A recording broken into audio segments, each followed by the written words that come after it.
bantuan sumbangan. Beliau dikenal dengan gaya kepemimpinan yang tegas dan cepat dalam mengambil keputusan, terutama dalam situasi-situasi kritis.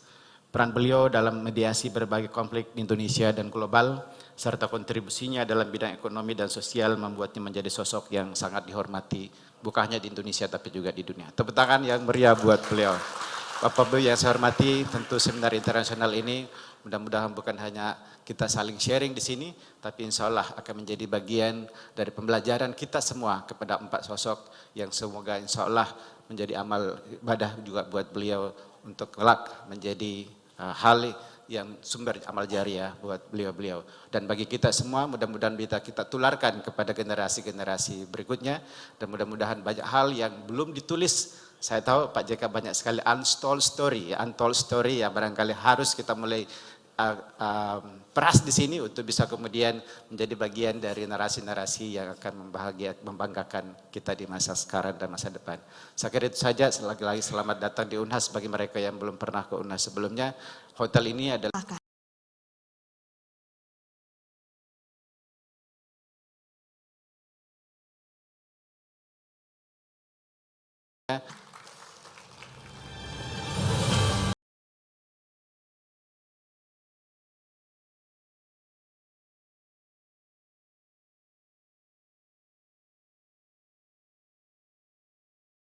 Assalamualaikum warahmatullahi wabarakatuh. Innal hamdalillah nahmaduhu wa nasta'inuhu wa nastaghfiruh wa na'udzubillahi min syururi anfusina wa min sayyiati a'malina may yahdihillahu fala mudhillalah wa man yudlilhu fala hadiyalah. Asyhadu alla ilaha illallah wa asyhadu anna Muhammadan abduhu wa rasuluhu amma ba'd. Yang terhormat Bapak Yusuf Kalla beserta Ibu, Bapak-bapak, Ibu semuanya, hadirin hadirat yang dirahmati Allah Subhanahu wa taala, sahabat saya Pak Rektor Prof Jamaluddin Jompa, terima kasih atas inisiatif yang membanggakan warga Sulawesi Selatan. Ini bagus sekali acara ini. Juga kepada Pak Hamid Awaludin, senior saya yang baik hati, Prof Hamid, terima kasih yang menginisiasi, juga Pak Anhar Gonggong, terima kasih para narasumber semuanya yang hadir, Mas Ilham Habibi, terima kasih. Saya dulu ketemu ayahanda Bapak tahun 92, saya senang banget bisa salaman dengan beliau waktu saya mahasiswa teladan. Tahun 92, ketemu di istana, beliau Menristek pada waktu itu. Nah, kemudian Profesor Ito Makoto, terima kasih. Prof Nur Hayati, terima kasih. Prof Ibrahim Rasul yang lewat Zoom. Juga kepada Pak Douglas, terima kasih. Ibu Bapak semuanya, acara hari ini betul-betul membanggakan bagi kita khususnya warga Sulawesi Selatan. Dan bagi saya merasa mendapatkan kehormatan berdiri sini, Pak Yusuf, Pak Wakil Presiden, saya ini speechless kalau ketemu Bapak. 50 tahun Bapak berkarya dan seperti yang disampaikan oleh Pak Rektor tadi, banyak yang belum terceritakan. Jika kiranya perlu ada yang orang mengikuti Bapak terus nuliskan apa aktivitas Bapak hari demi hari sehingga bisa diteladani oleh generasi muda semuanya. Ibu Bapak yang saya hormati, ada bagian yang nanti para narasumber insya Allah bisa mengungkap mengapa 4 pribadi ini yang kebetulan bernama Yusuf. Ada Yusufnya. Kalau Pak Muhammad Yusuf Kalla jelas perpaduan 2 nabi. Nabi Muhammad dan Nabi Yusuf. Pak Jenderal Muhammad Yusuf 2 perpaduan 2 nabi. Kemudian Pak Baharudin Yusuf Habibi. Nama nabi dan nama Habibi, sesuatu yang dikasihi. Kemudian Syekh Yusuf, ada nama Yusufnya. Saya terus beberapa hari ini mencoba mencari tahu mengapa Allah memilih merahmati 4 individu ini sehingga menjadi individu yang luar biasa. Ada rahmat Allah yang diturunkan pada beliau semua. Satu yang sudah terbukti, 3 Yusuf ini panjang umur. Orangnya sudah tidak ada, tapi namanya selalu disebut. Ini tentu ada rahmat Allah di dalamnya. Dan insya Allah Pak Muhammad Yusuf Kalla juga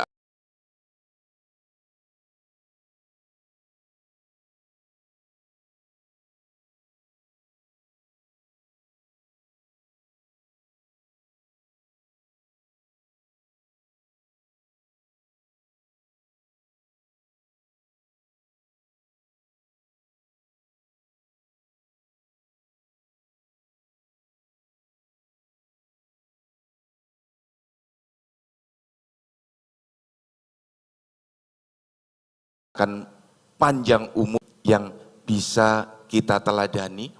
Tadi Pak Rektor sudah menyebut masing-masing. Ya, ini nanti para narasumber mudah-mudahan bisa mengungkap lebih luas lagi, dan titip Pak Rektor ini dijadikan branding baru Sulawesi Selatan. Bahwa Sulawesi Selatan tidak hanya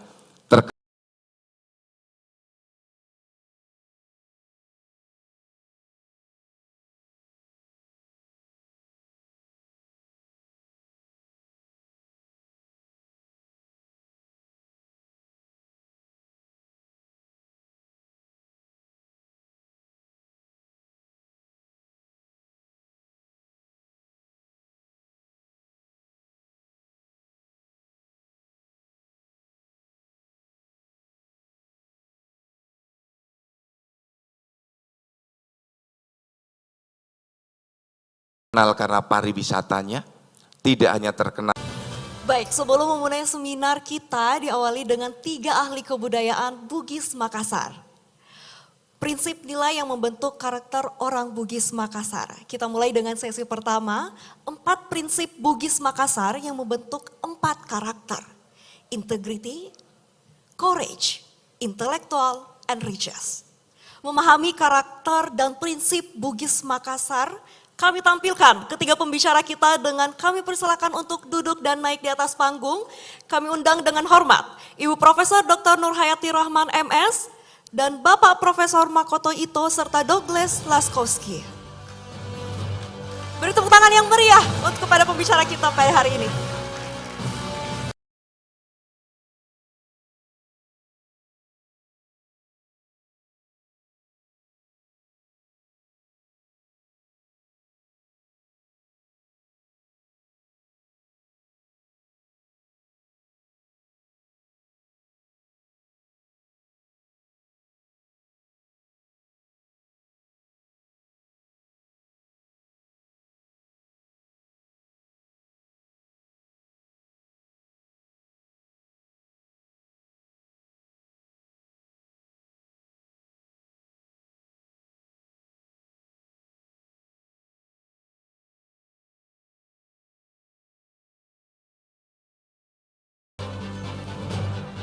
Baik, tanpa berlama-lama lagi, kami mengundang dengan hormat Profesor Dr. Nurhayati Rahman MS untuk membawakan materi yakni 4 etos Bugis Makassar. Untuk dapat menempati podium, kepadanya dengan hormat kami persilahkan.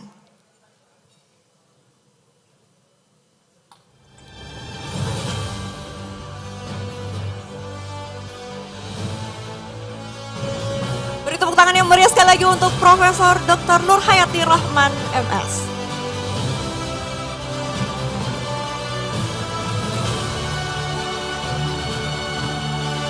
Assalamualaikum warahmatullahi wabarakatuh. Syukur alhamdulillah di pagi yang cerah ini kita bisa bertemu dan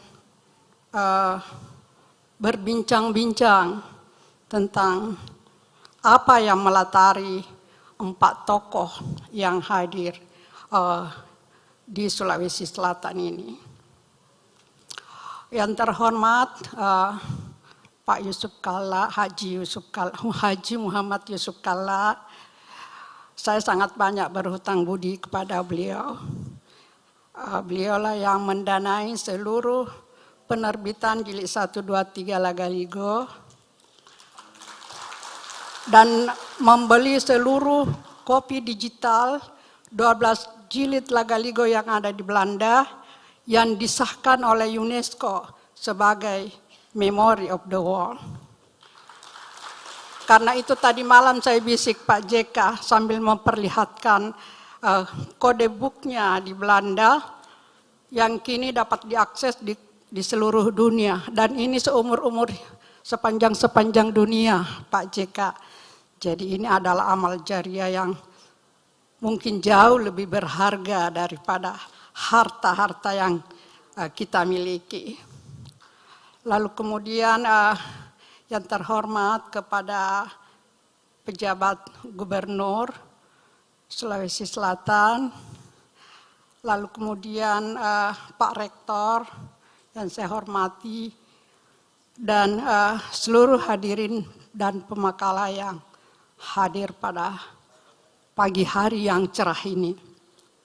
Terus terang saja ada 2 kejutan buat saya, surprise banget karena bisa tampil bicara di hadapan Bapak. Pertama, ini panggung pertama yang disediakan oleh saya dalam karir dosen saya selama 40 tahun. Untuk pertama kalinya saya tampil bicara di Universitas Hasanuddin. Karena itu terima kasih yang sebesar-besarnya kepada Pak JK, Pak Hamid Awaluddin, dan Pak Rektor yang telah memberi saya kesempatan untuk tampil pada pagi hari ini. Ini surprise banget buat saya. Yang kedua, saya bangga ya, karena saya seorang satu-satunya perempuan yang bisa berdiri di tengah-tengah pejantan tangguh. Ya. Ternyata perempuan-perempuan Sulsel bisa tonji. Ya, jadi itu sekilas para hadirin tentunya yang saya hormati.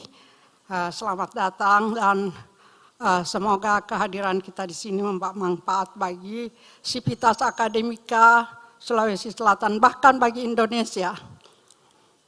Sebagai 4 tokoh yang menginspirasi dalam semua perjuangan bangsa Indonesia. Saya tidak membahas 4 tokoh tersebut karena sebentar akan dibahas oleh para ahlinya. Saya hanya akan berbicara tentang nilai-nilai utama kebudayaan Bugis Makassar. Tadi malam Pak JK tanya saya, apakah itu Lagaligo? Ya, saya bilang ini kitab sucinya orang Bugis sebelum menjadi Muslim. Tapi kita bangga sebagai orang Sulsel karena nenek kita mewariskan tulisan. Sehingga pemikiran-pemikiran masa lampau dapat kita baca dan rekonstruksi seperti apa sebetulnya budaya orang Bugis Makassar itu.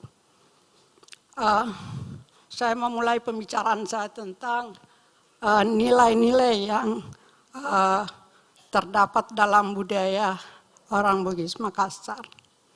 Saya tidak bicara tentang etos, karena etos itu lebih aplikatif. Tanggung jawab, jujur, lalu kemudian integrasi dan integratif dan seterusnya. Saya bicara tentang nilai. Kenapa saya harus bicara tentang nilai? Karena nilai itu adalah sesuatu yang tinggi dan agung. Seluruh dunia memilikinya. Kalau orang Bugis disebut sebagai orang jujur, orang Barat juga menjunjung tinggi nilai itu. Orang Jepang juga, seluruh dunia menjunjung tinggi nilai itu. Lalu kemudian yang kedua, bentuknya abstrak. Ya, siapa yang pernah kita melihat di sini siri? Tentu kita tidak lihat, karena dia hanya ada dalam mindset manusia Sulawesi Selatan. Lalu kemudian yang ketiga adalah universal, berlaku secara seluruh dunia yang mengakui bahwa dia juga memiliki. Makanya biasa kalau saya bicara tentang siri di Jawa, orang Jawa, kita juga punya siri ya. Tetapi ada yang membedakannya. Apa yang membedakannya? Yaitu ketika nilai itu diinternalisasi menjadi bagian dari struktur kebudayaan suatu bangsa.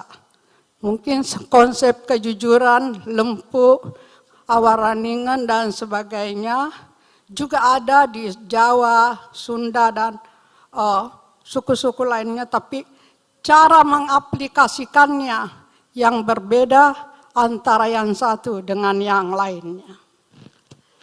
Karena itu, kita harus setuju tidak setuju, terima tidak terima, kita harus tahu bahwa nilai tertinggi yang dijunjung oleh manusia Bugis Makassar itu adalah siri napese, bahasa Bugisnya, atau Makassarnya siri napece. Siri mengajarkan kita untuk menghadapi hidup dengan penuh harga diri, ya. Tetapi di sisi lain, betapapun tingginya martabat kita kalau tidak memiliki pese, itu sangat tidak bermakna. Di dalam bisnis, sirinya seseorang adalah harus berusaha sekuat tenaga. Itu yang melahirkan orang Bugis yang senang bersaing.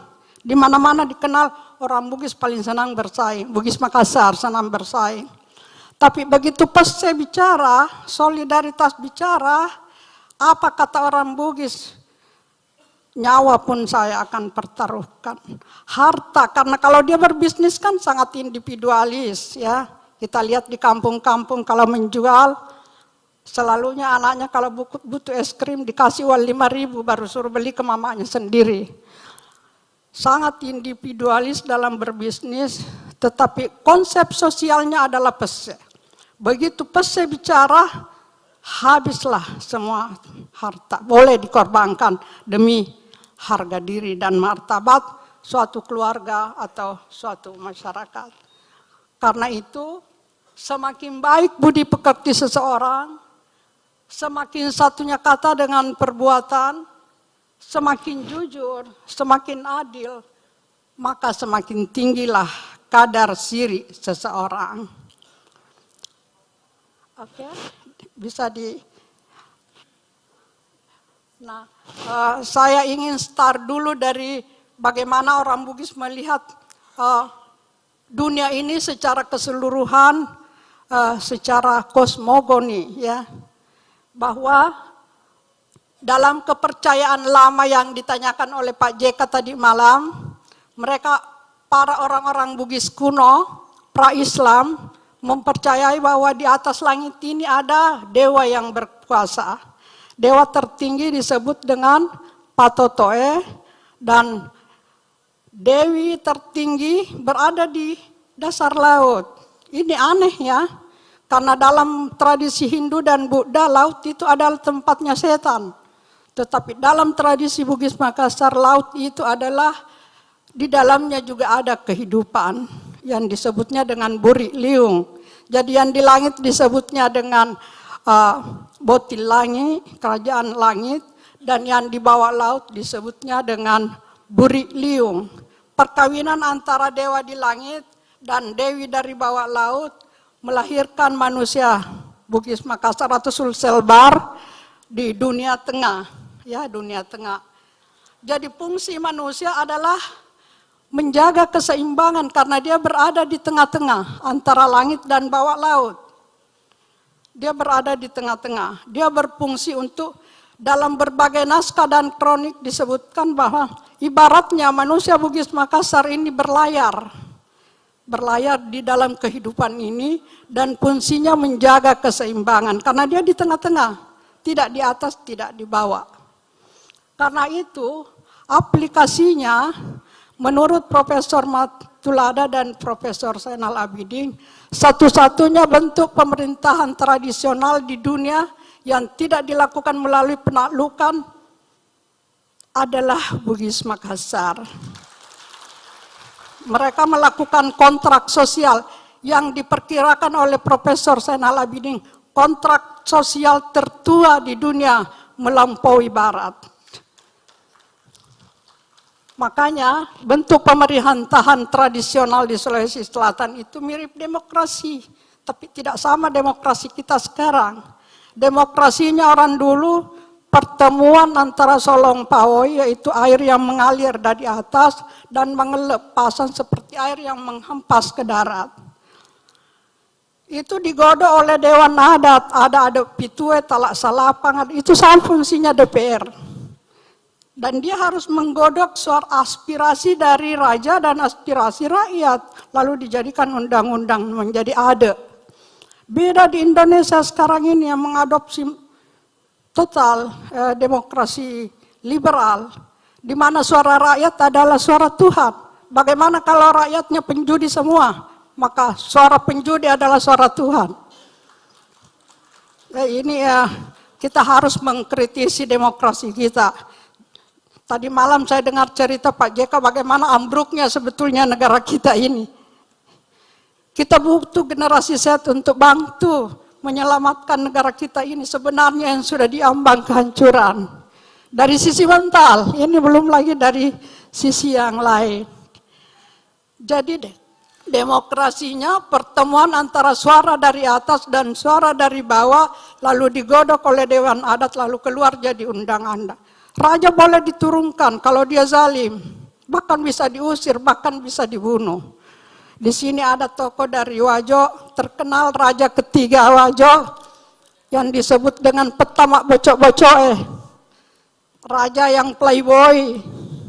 Kalau hari pasar, dia pasang kelambu di pinggir pasar. Jangan kita tersinggung dari Wajo. Dia pasang kelambu di pinggir pasar. Lalu intip kalau ada cewek yang lewat cantik, dipinjam dulu sejam 2 jam di dalam kelambu. Pengantin juga begitu, kalau istrinya cantik dipinjam dulu 3 hari baru diberikan kepada suaminya. Makanya digelari Petamak Bocok-Bocok. Apa yang terjadi? Pamannya, Raja Wajo yang kedua, memerintahkan ponakannya untuk pagi-pagi bangun, mandi dan memberi makanan yang enak-enak, lalu memberi pakaian, lalu membawanya ke pemetaan sawah dan memotong lehernya. Raja boleh diturunkan kalau dia zalim. Itu Baik, prinsip mohon demokrasi izin, Prof, orang Sulawesi mengingat Selatan. waktu sudah mencukupi waktu. Lalu kemudian relasi gender. Kita tahu wanita-wanita di Sulawesi Selatan pemberani, memimpin perang dan seterusnya. Tadi malam Pak JK sudah bisik sama saya bahwa tidak ada batas bicara. Kalau saya berhenti sekarang selesai. Tidak tuntas. Oke, ada relasi gender ya, relasi antara laki-laki dan perempuan. Lalu ada HAM. Saya ingat semboyan Pak JK, Pak Haji Kalla, Pak Daidi, Pak Daelo, si Patuo, si Patoko. Masing-masing kita ini punya keinginan tersendiri secara individu. Tetapi kita juga harus punya prinsip sosial yang disebut si Patuo, si Patoko. Terus, nah ini konsep, tadi ada konsep vertikal, secara horizontal, dunia ini dipahami oleh orang Bugis Makassar tidak dalam bentuk bulat seperti yang dipahami oleh suku-suku yang lain, tapi seperti bentuk sulapapawala suji, seperti ini. Utara, timur, terus harus dipercepat. Nah ini ada, secara fisik ini, ada Topan Rita, Cendekiawan sebetulnya, lalu kemudian ada Tosega atau Towarani, Toma Parenta penguasa dan Tosugi saudagar. Keempat ciri khas ini ada pada Pak JK. Oke, terus lalu kemudian meskipun berani, meskipun satunya kaya dan seterusnya, harus dikawal dengan 4 sifat, yaitu maca pinamarani, malempu pinamageteng. Apa gunanya kita pintar kalau tidak berani? Apa gunanya kita menjadi penguasa kalau tidak adil, tidak jujur? Ya, jadi maca pinawarani ini satu paket, tidak boleh dipisah. Maca pinama warani, malempu pinama geteng. Kenapa warani? Karena hanya keberanian Jenderal Yusuf kalau tidak berani, tidak akan dikenal Yusuf seperti sekarang. Pak JK berani masuk ke medan konflik dengan Prof. Hamid Awaludin, berani masuk ke Aceh di tengah-tengah mayat yang berkelimpangan, itu karena punya keberanian. Ya, jadi seterusnya, oke. Lalu kenapa nilai ini turun? Banyak mengeluh bilang kalau Prof. Nur bicara semua baik. Sama Pak Prof. Matulada, Prof. Zainal Abidin. Kenapa semuanya baik, tapi lihat orang Bugis tidak begitu kenyataannya. Sukanya berantem. Ya, saya pernah marah di Jawa Tengah, dibilang orang Bugis Makassar itu kerjanya berantem melulu. Di mana ada Bugis Makassar, di situ ada perkelahian. Saya bilang itu media, jangan kameranya di Makassar terus. Kok yang demo-demo terus, di Aceh juga ada demo. Di tempat yang lain juga ada demo. Dan jangan lupa orang Bugis punya ciri. Dimanapun di dunia ini, kalau menyangkut hukum adat, sah darahnya untuk ditumpahkan. Hal yang sama berlaku juga di Bugis. Bahkan dalam Islam, nyawa bayar nyawa. Haruslah satu lawan satu. Tapi saya syukur karena orang Bugis memiliki konsep keadilan yang berbeda dengan konsep yang dipahami oleh orang Barat. Konsep keadilannya orang Bugis adalah apabila dia harus menempuh kesulitan, beri dia lawan seimbang. Satu lawan satu. Tidak ada mutilasi di Sulawesi Selatan. Kalau ada mutilasi di Sulawesi Selatan, pecundang itu. Mungkin pengaruh dari internet atau dari, ya jadi kita pertama tadi karena kedatangan Belanda memaksakan budayanya, memaksakan undang-undangnya yang bias, gender dan seterusnya. Lalu kemudian tahun 1928 kita sepakat menjadi bagian dari Indonesia. Lalu tahun 1945 kita sepakat menjadi bagian Indonesia melalui nilai Pancasila. Lalu kemudian pengaruh global. Itu yang menyebabkan hampir-hampir budaya yang kita agung-agungkan ini telah tidak nampak dalam bentuk yang positif, tapi lebih dimaknai sebagai sesuatu yang negatif. Barangkali hanya ini yang bisa saya sampaikan, saya sudah dikode oleh ya, jadi saya akhiri dengan ucapan Alhamdulillahirrabbilalamin.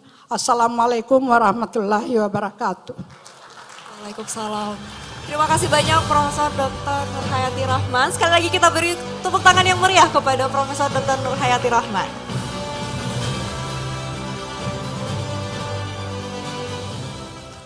And that was only the beginning. We still have 2 speakers for this first session.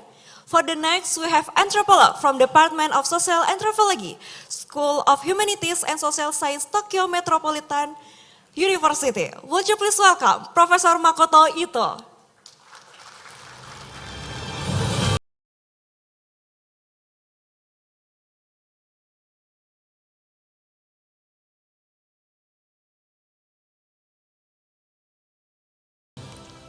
Apa kabar? Selamat siang Bapak dan Ibu yang mulia. Saya singkatkan itu kata-kata sambutan karena waktunya sempit. Dan terutama saya bilang itu judul yang diberikan pertama dari Pak Hamid itu kepemimpinan di budaya Bugis Makassar. Tetapi saya kurang punya bahan untuk kepemimpinan, jadi saya menambah data dari Jepang. Jadi judul saya kepemimpinan dan budaya Maru dalam kultur Bugis Makassar dan Jepang dari sudut antropologi. Ya, kami akan mulai. Jadi siapa yang pada mulanya itu mulai istilah budaya Maru di bidang antropologi? Itu antropolog Amerika Serikat bernama Ruth Benedict. Dia itu menulis satu buku dalam bahasa Indonesianya Krismon dan Pedang. Itu tulis 1946.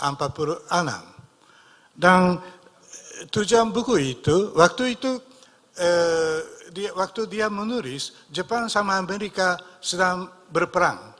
Jadi dari pihak Amerika supaya tahu bagaimana sifatnya, bagaimana tingkah lakunya orang Jepang. Jadi Ruth Benedict teliti. Dan setelah habis perang diterbitkan itu bukunya. Dan bukunya itu menjadi terkenal karena dia pakai istilah budaya Maru itu untuk tingkah laku orang Jepang. Bagaimana itu budaya Maru itu dibanding dengan orang atau budaya Barat. Orang Jepang itu apa ya? Seperti di sini tulis, selalu khawatir di mata orang lain, penilaian orang lain.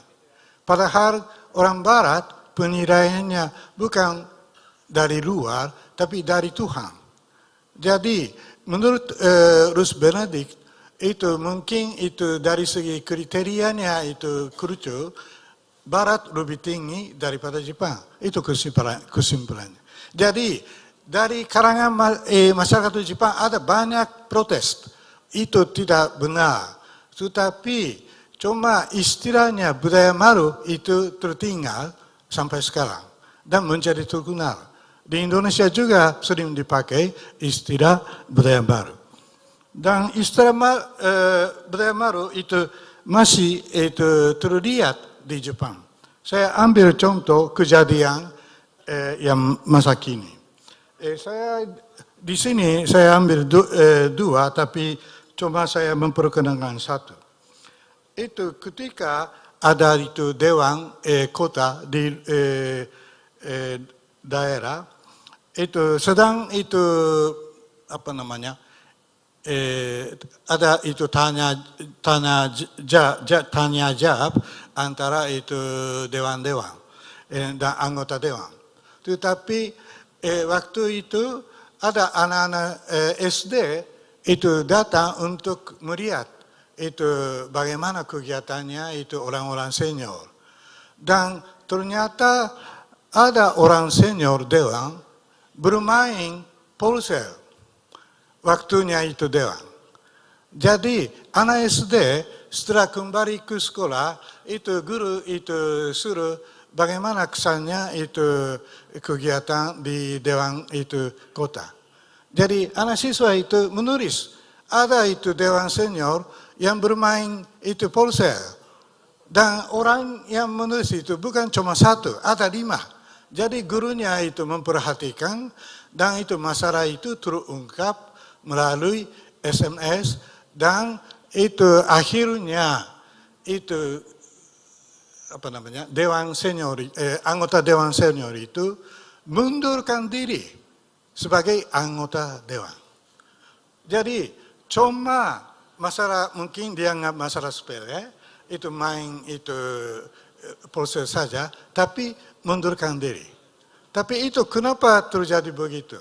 Dan itu kejadiannya terjadi dan Bapak dan Ibu-ibu bisa melihat melalui itu YouTube. Ada berita NHK itu disiarkan. Di situ saya catat. Itu baru 1 minggu sebelum saya berangkat dari Jepang itu terjadi disiarkan.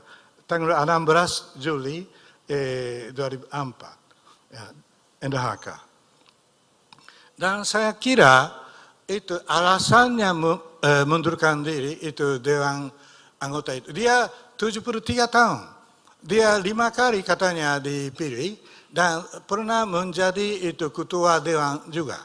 Ya, umurnya 73, hampir sama dengan saya.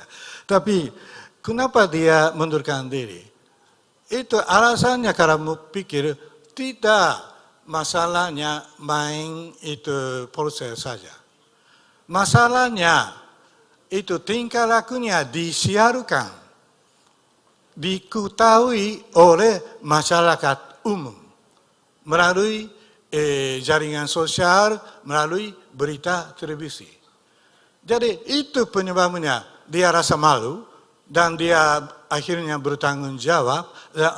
Maksudnya dia tidak bisa melaksanakan tanggung jawabnya sebagai anggota dewan, jadi dia mundurkan diri. Waktu saya dengar itu berita ini, saya teringat itu pembicaraan sama Bapak Profesor itu Andi Zainal Abidin. Itu beliau sering bilang itu kepada saya, dia membandingkan masalah siri. Kalau ada masalah siri, orang Jepang itu seppuku.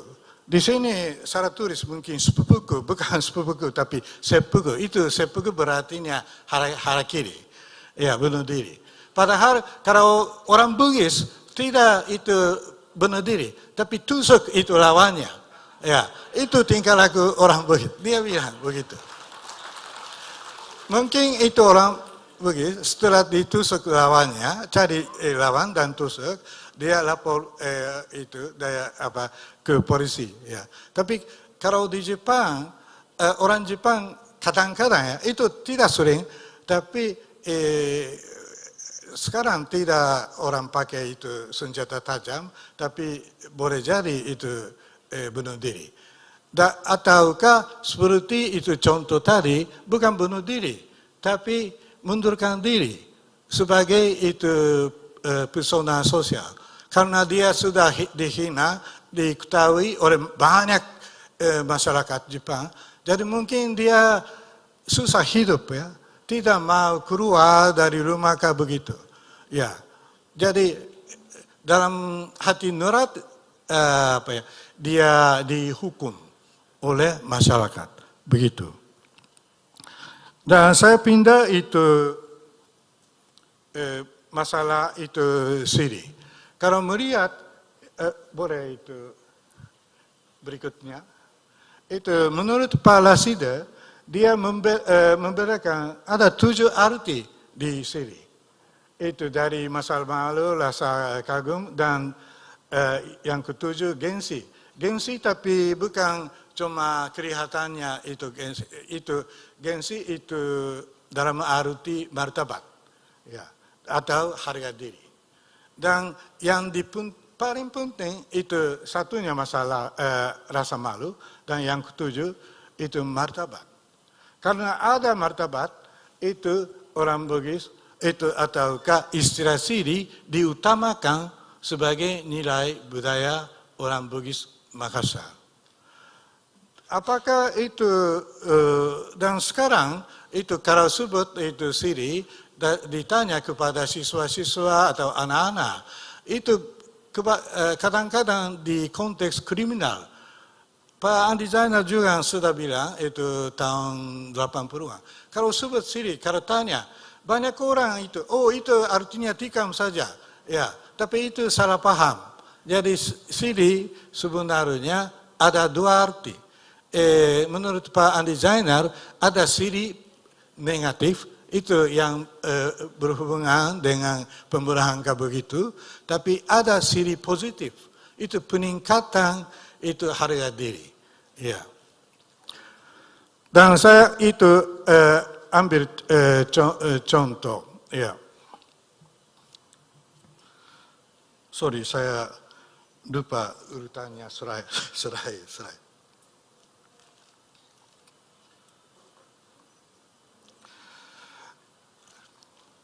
Jadi itu saya membaca.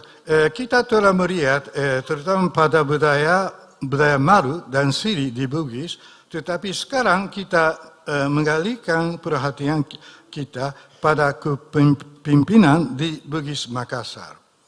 Sehubungan dengan pembahasan tentang siri, itu peran pemimpin sebagai pelindung kelompok.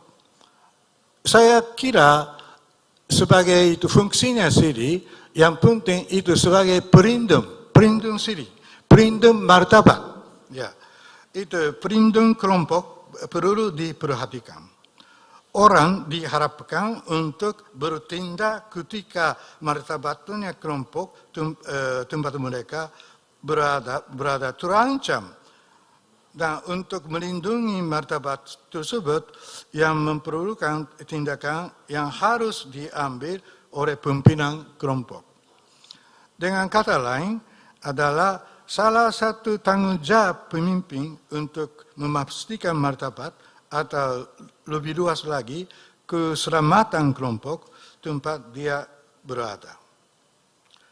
Dan kemudian sebagai contoh, ya, itu pada saat itu ada gempa bumi di Palu, itu di sini ya gubernur ini salah tulis, itu Bupati Sopeng, ya K itu Pak Kasunawi, tapi berinisial K. Secara pribadi dia mengendarai sepeda motor ke daerah sampai ke Palu tersebut dan membantu evakuasi penduduk, orang dari Sopem.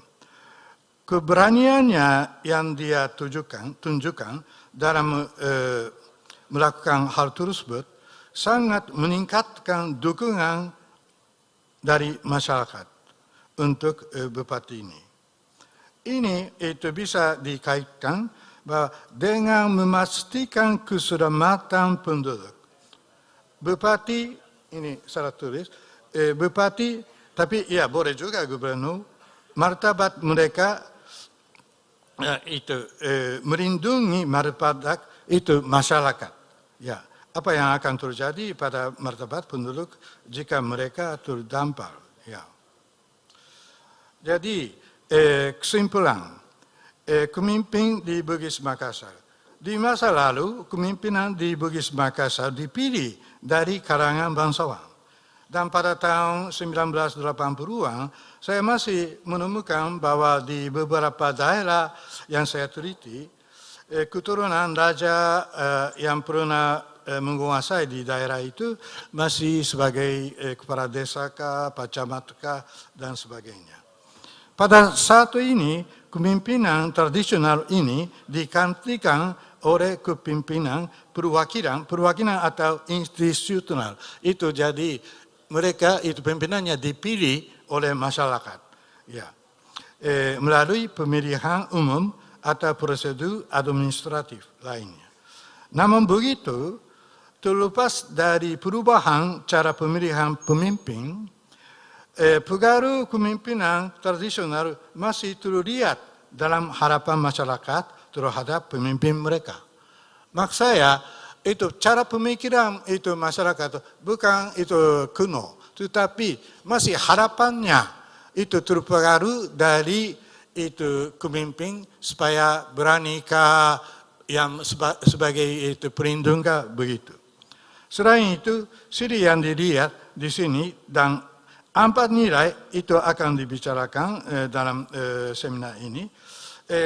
Dalam kesempatan ini saya tidak bisa sebut, tetapi mungkin penyaji berikut ini akan menutupi kekurangan tersebut saya.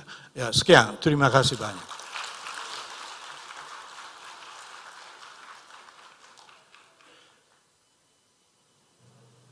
Thank you so much, Profesor Makoto Ito. Sekali lagi beri tepuk tangan yang meriah untuk Profesor Makoto Ito. And for our final speakers for this session, we have cultural observer and compiler of Bugis English Indonesian Dictionary. Please welcome Mr. Douglas Laskowski.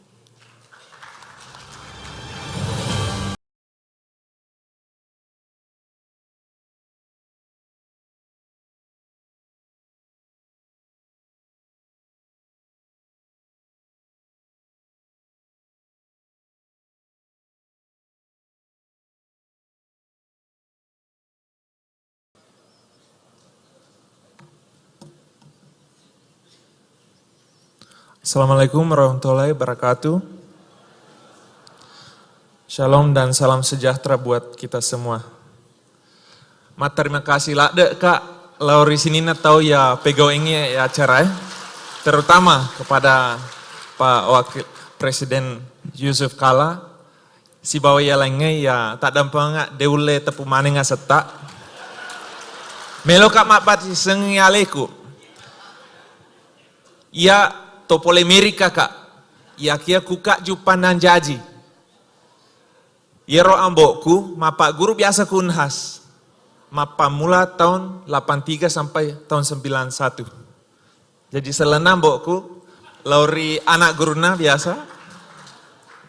Bu Eri, Bu Gusnawati, ya maka kuange, ya mencaji ponggauku program S2 Linguistik yang dulu merupakan mahasiswa Bapak saya yang dulu mengajar di program tersebut. Ya, jadi rombokku ahli bahasa Seko biasa. Nah, rombokku wala aka cuereng gangkana ya wak guru itoi bahasa daerahku Sulawesi Selatan.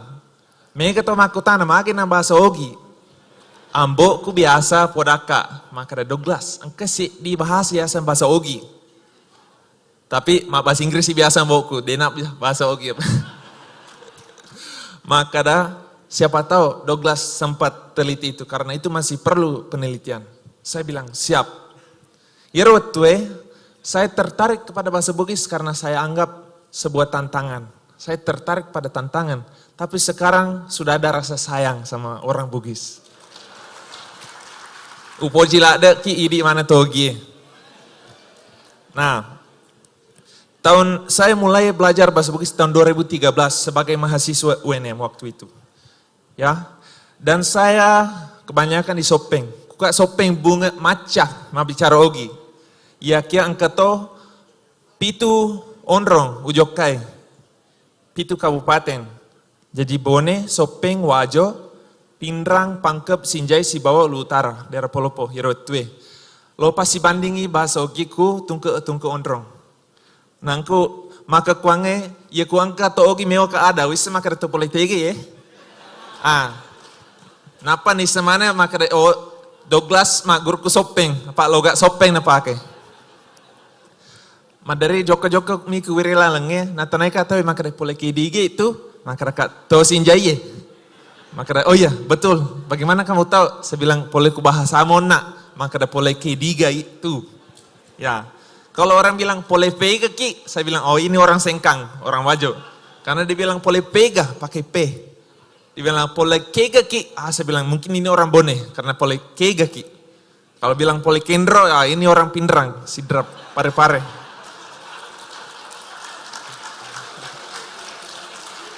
Jadi setelah itu saya sambung, saya ambil S2. Saya ambil S2, kampusnya di Amerika tapi penelitiannya di Sopeng. Dan saya menemukan bahwa tata bahasa Bugis luar biasa. Luar biasa. Bahasa Bugis unik dan indah. Saya teliti 4 diatesis. Diatesis itu kalau bahasa Inggris grammatical voice. Kalau bahasa Indonesia meng dan di. Melihat dilihat. Aktif dan pasif. Biasanya ada 2. Kalau bahasa Inggris ada 2. Kok bahasa Bugis ada 4? Ada 4. Contoh misalnya ini bentuk kata kerja. Baca kak bo. Baca kak bo, itu pertama. Mak baca bo kak, itu yang kedua. Ubaca ibo I baca ibo Jadi ada 4. Itu luar biasa bahasa Bugis punya 4 bentuk kata kerja. Nah, saya mau menyampaikan niat saya ke depan, mungkin 7 tahun ke depan baru saya bisa wujudkan. Saya mau melanjut ke S3 dan saya mau mengkaji untuk belajar membedakan bahasa Bugis kuno dengan bahasa Bugis modern, terutama membantu dalam proses penerjemahan Surah Ilagaligo.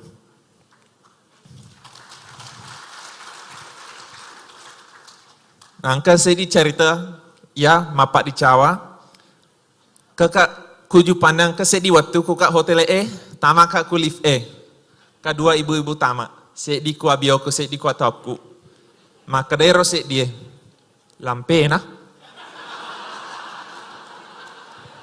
Napa makada silaw na tubagi do pale? Ya mama ko mapawa. Kangkana yolo ka mas makada ka. Yolo ka pale iya da. Oh makada.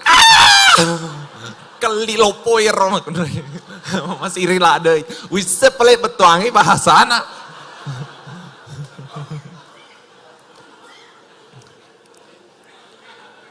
Kata si di waktu utaji ngotoe lo tamat Sopeng.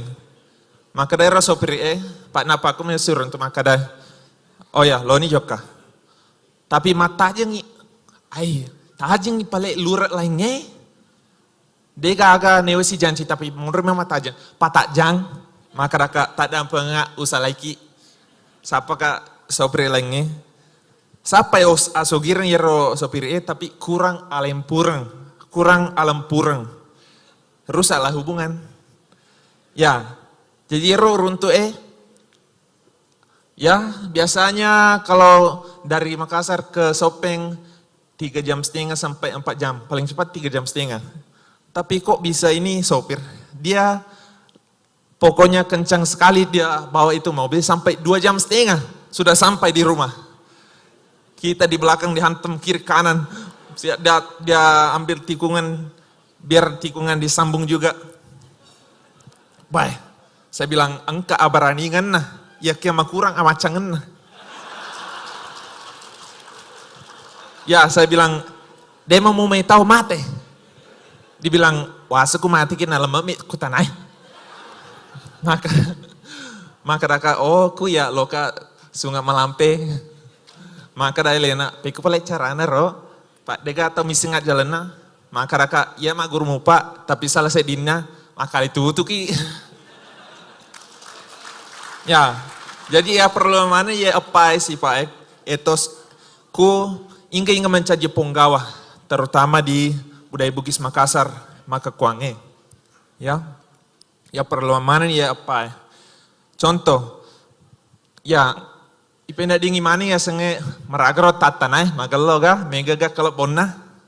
Ya engkau tahu mega duina, engkau tahu melo pada cengi wit tatanai kusulsel, iya kia denule nasaba degaga asogerna. Engkau tahu mega duina, iya kia mega to culena. Gangkana larisala duina, na dena tepu proyekna, na sebab makurang alempuran na. Engkau tahu dena lo pakai saler duie, ya ke me tahu i mewai koruptor gangkana caputo duina, dan dena tepu proyekna, na sebab makurang abaraningan na. Dena berani, engkau tahu melampuna berani, mega to duina, iya kia deni sepake si bawa medeceng. Gangkana caputo. Nah dena tepu proyek nah sebab makurang amacangan nah. Tapi ya kuitai ini Yusuf kala orang bisa menikmati misalnya mall Nipah. Di situ saya mulai menikmati. Bae Yusuf kala negara mebu ye mall Nipah. Bae gelona. Bae tepu ye. Berarti pandrana makari itu berani melempuh. So kena maca. Ya, wasle ini kong kemana Eropa matuju-tuju mana ya pegau sejahtera lah orang banyak. Tapi meloka rampe Cina, Yusuf ya pamulange. Enggak roh? Nabi Yusuf. Nasabah alempuran na ibarat kaki Nabi Yusuf kupuang Allah Ta'ala gangkana sogi. Si bawa ia terperilak dei kupuana. Namun ia atami ku Mesir. Nasabah abaraningan na sampeangi benena Potifar waktu na nera Nabi Yusuf mewe silureng namun ni itarungkui na taro. Nasabah amacangan na yakai ku Fir'aun mancaji toma perintah ku Mesir. Nasabah asogiren na pasalama itu megai waktu na makari Andre. Ya, terakhir saya mau sebut bahwa etos ini ya pernah ladei tanya bawa ku ponggalopoe. Idi mana tomatuai termasuk ponggawa kusumpulolomu matungke-tungke. Jadi kita harus bisa bicara dengan anak-anak kita. Ya perlu muewe sifat bicara ya anakmu. Perlu abaraningan coba utanaiki. Ia tegai mu lebirang. Yero anak-anakmu mak guru paselan asal asila binengenge ku internet atau boleh ku tomatata. Boleh ku idi. Yero sitin aja boleh ku idi tomatuai. Ajana internet pak guru nasabak maka kuangeng matengangi kejadian di krisis budaya di generasi muda. Krisis budaya itu anak-anak semuanya masuk di dunia maya dihanyutkan oleh konten-konten di situ dan tidak diawasi oleh orang tua. Ya, jadi yero perlu diperhatikan lada bahkan nolero akatata mi buya carana sahabat meloki mitai lesu pemaku ya prinsip-prinsip yang mendasari budaya Bugis Makassar yang baik. Jadi tania bawa abaraningan ya kia perlu to amat cangeng. Nah sebab maka kuangi yero anak-anak wadi tamakku linona kuro dia masuk di dunia sendiri di situ. Jadi kita butuh akal. Bagaimana kita bisa mendekati anak kita sendiri yang mungkin sudah masuk ke dunia yang tidak diketahui oleh orang tua. Kasihan ya roh petani, ya roh ibu-ibu yang tidak tahu pakai pegang HP. Anaknya sudah mahir. Anaknya sudah kayak jauh di sana. Padahal hanya di kamar sebelah. Karena dunia maya. Tapi orang tua harus bisa mengenali juga, harus bisa mengawasi juga ini anak, dia masuk ke dunia mana. Harus kita bisa mendekati.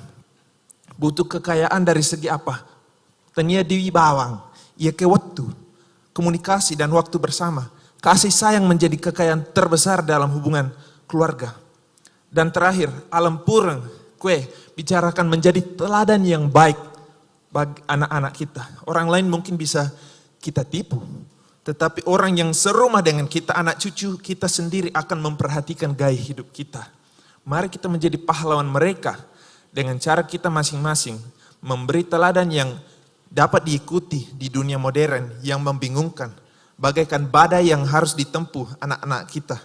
Supaya suatu saat nanti ketika mereka dewasa, mereka tidak bebal. Melainkan bangkit menjadi pahlawan yang berbakti bagi orang tua dan negara.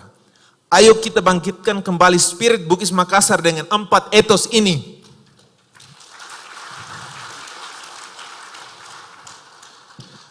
Maka kuange angka melo wak berang, inar itu di kamus. Jadi melo kak mak berangi ku Pak Yusuf Kala si bawah Pak Gubernur. Wadi gawe lo wak berangi maka kuange. Ye kamus 10 tahun ujama. Saya susun selama 10 tahun. Ini kamus pertama Bugis Inggris Indonesia. Ya. Sebelumnya ada kamus Bugis Indonesia dan ada Bugis Belanda. Tetapi sekarang baru ada Bugis Inggris Indonesia. Ya. Mungkin bisa kita foto bersama.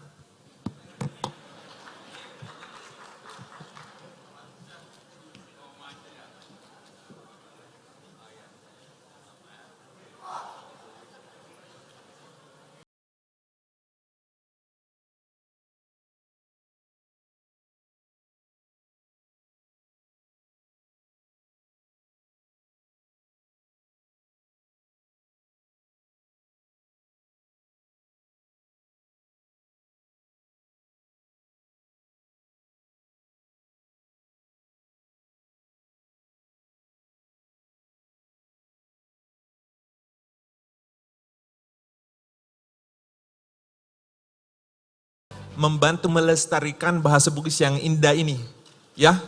Tidak ada degaga padana, ya, degaga pada padana. Ini dan saya jelaskan makna dari 4 warna yang ada di depannya, ya. Merah dan putih jelas bendera Indonesia. Terus kuning dan hijau warna sopeng, warna khas sopeng. Ya, jadi yerobet wanero na epai warna ku roh yolona. Ya, dan bagi yang mau beli ada meja nanti di sebelah sini di luar. Ya, terima kasih. Ya, assalamualaikum warahmatullahi wabarakatuh. Thank you Mr. Douglas Laksoski.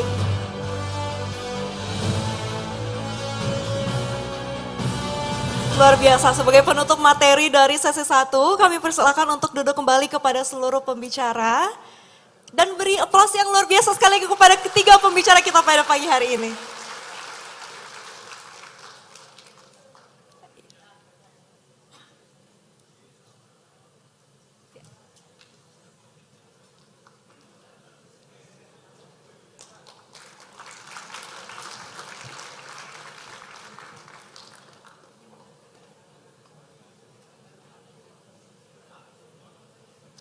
Luar biasa pembawaan materi dari Prof. Nur Hayati sebagai lalu dilanjutkan oleh Prof. Makoto Ito dan diakhiri oleh Mr. Douglas. Bagaimana? Apakah kita sendiri sebagai budaya Bugis, sebagai orang asli Bugis, apakah tidak minder kepada orang yang keturunan luar bahkan bukan dari Bugis sendiri? Perlu sekali kita untuk melestarikan terus kebudayaan kita tentunya Bugis Makassar. Luar biasa, beri tepuk tangan yang meriah lagi untuk kita semua. Baik, jadi kepada para Bapak Ibu tamu hadir yang terhormat, mungkin untuk anak cucunya, untuk dipelajarkan bahasa Bugisnya bisa seperti tadi yang diarahkan Mr. Douglas, bisa membeli bukunya untuk diajarkan kepada anak cucu kita, untuk generasi kita, agar bisa lebih melestarikan budaya lagi. Sekali lagi tepuk tangan yang meriah untuk kita semua. Baik, sebelum melangkah ke sesi kedua, kita akan sama-sama menyaksikan penampilan lagi dari Paduan Suara Mahasiswa Universitas Hasanuddin.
Baik, marilah kita sama-sama menyaksikan penampilan dari paduan suara mahasiswa Universitas Hasanuddin.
Baik, terima kasih kami ucapkan kepada Paduan Suara Mahasiswa Universitas Hasanuddin. Sekali lagi beri tepuk tangan yang meriah untuk Paduan Suara Mahasiswa Universitas Hasanuddin.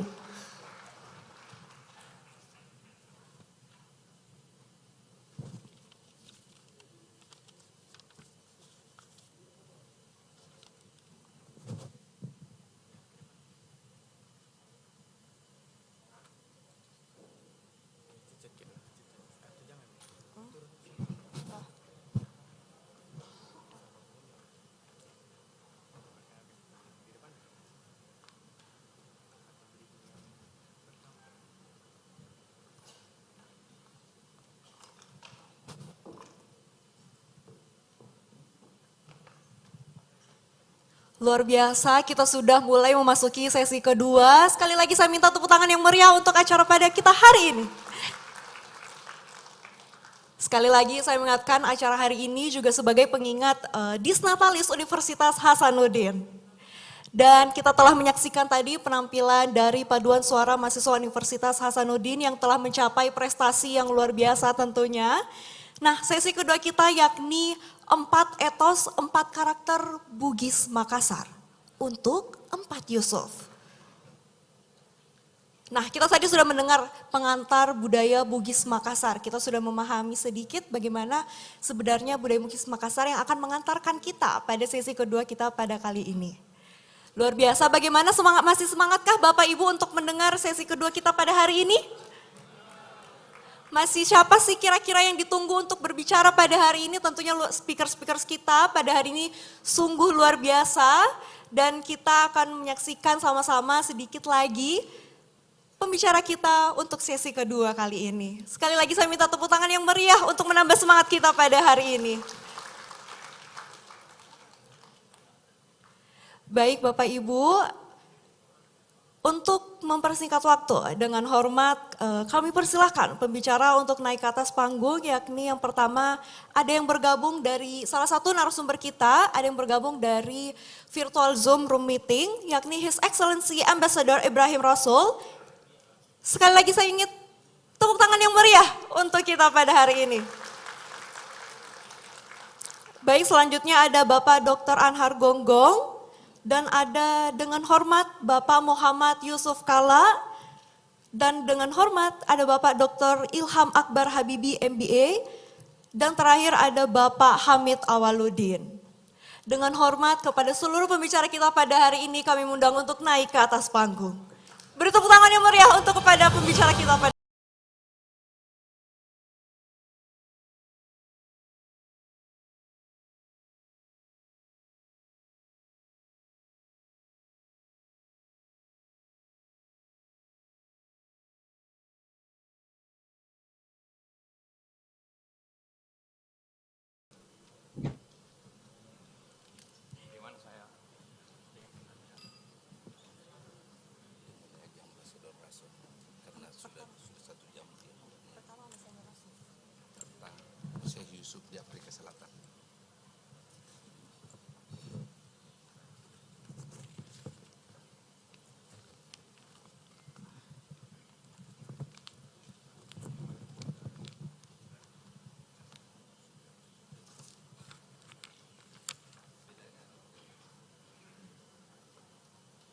Baik Bapak Ibu hadirin yang kami hormati, kita mulai sesi pertama kita pada hari ini, yakni Bapak His Excellency Ambassador Ibrahim Rasool is South African politician and diplomat in South Africa, Ambassador to the United States from 2010 and 2015.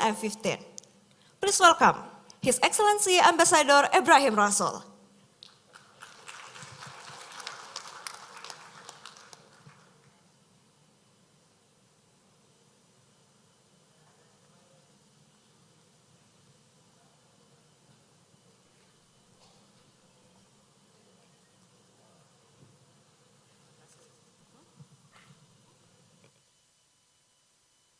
Good morning. Assalamu alaikum wa rahmatullahi wa barakatuh. I am very sad to see that my good friend Dr. Yusuf Kalla is there and I am not there with him. Unfortunately, I am having to speak to you from Cape Town. But maybe it's also a good thing that I'm speaking to you about Sheikh Yusuf al-Makassari. Sheikh Yusuf of Makassar, that you also know as Abedin Tadia Yusuf, or as we call him in Cape Town also, Tuang Yusuf, that I'm rather speaking about him from Cape Town because so much of his life and so much of his impact is about what he has achieved in Cape Town. I want to say to you that Sheikh Yusuf arrived in Cape Town in April 1694.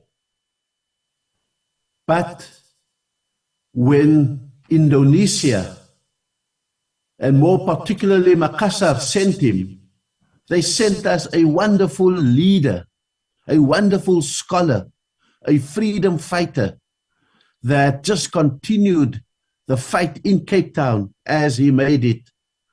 And I am so honored that my great friend, Vice President Yusuf Kalla, has invited me to participate in this international seminar on 4 ethos, 4 Yusufs, because I have certainly heard about the achievements of General Muhammad Yusuf.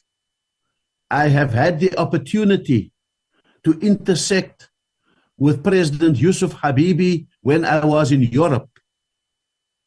I have had the great pleasure of working with Vice President Yusuf Kalla, whether it was in the Club de Madrid, where he does enormously good work, whether it is in the peacemaking and conflict resolution that he leads in the world, whether it is in collaboration on a book using Islamic principles for peacemaking that we collaborated on.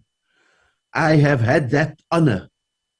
But for this seminar, I have been able to draw inspiration as a freedom fighter against apartheid in South Africa from the legacy of Sheikh Yusuf Al-Maqasari, or Tuan Yusuf as we know him. By the time Sheikh Yusuf arrived here in 1694, there was already the beginning of a Muslim presence, not a community, but a presence in Cape Town, in South Africa. What they needed was someone who could inspire them with his legacy of fighting colonialism, fighting for freedom, as Sheikh Yusuf did.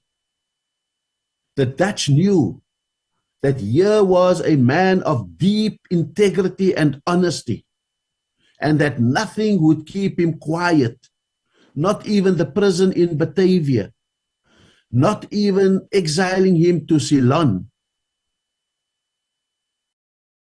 And ultimately, they banished him for life to Cape Town, but even in Cape Town, they could not keep him within the colonial center because his reputation and his influence was so great. They had to further banish him outside of the borders of colonial Cape Town on a farm in Zandvliet, outside of Cape Town, near the sea, where the Easter River runs into the sea.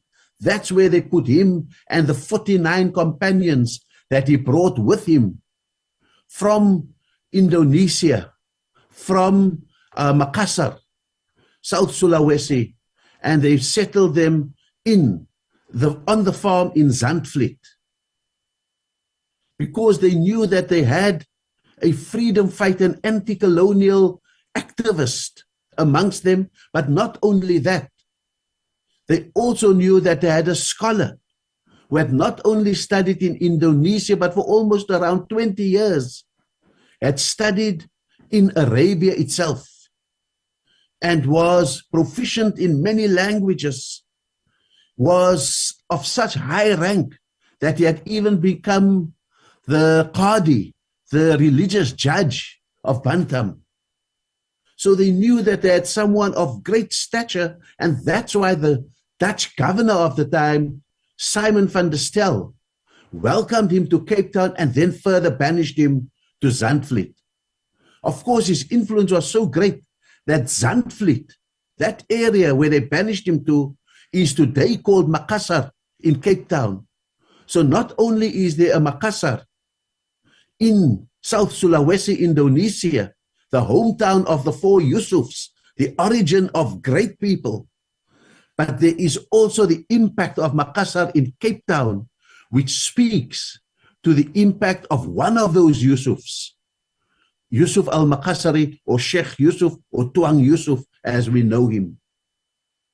And so that was the caliber of people that Indonesia, that South Sulawesi, that Makassar had sent to Cape Town. When he came to Cape Town, there was already a Muslim presence, but it was a Muslim presence of other royalty of the areas, other scholars of the areas. Prominent amongst them would be Tuan Guru, Qadi Abdul Salam, who's also having a shrine in Cape Town. On Robben Island, Nelson Mandela went to visit the grave of Sheikh Matura, because he was the first political prisoner on Robben Island, and Nelson Mandela acknowledges him in his book, Long Walk to Freedom. And so there were all these noble scholars who were on the mountains and on the outskirts of Cape Town. But the community itself was a community of slaves brought from Indonesia, from places like Java, places like South Sulawesi, brought to Cape Town to work for the Dutch.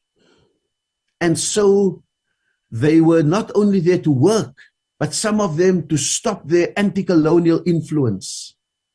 And so this was the Cape Town in 1694 that Sheikh Yusuf came to.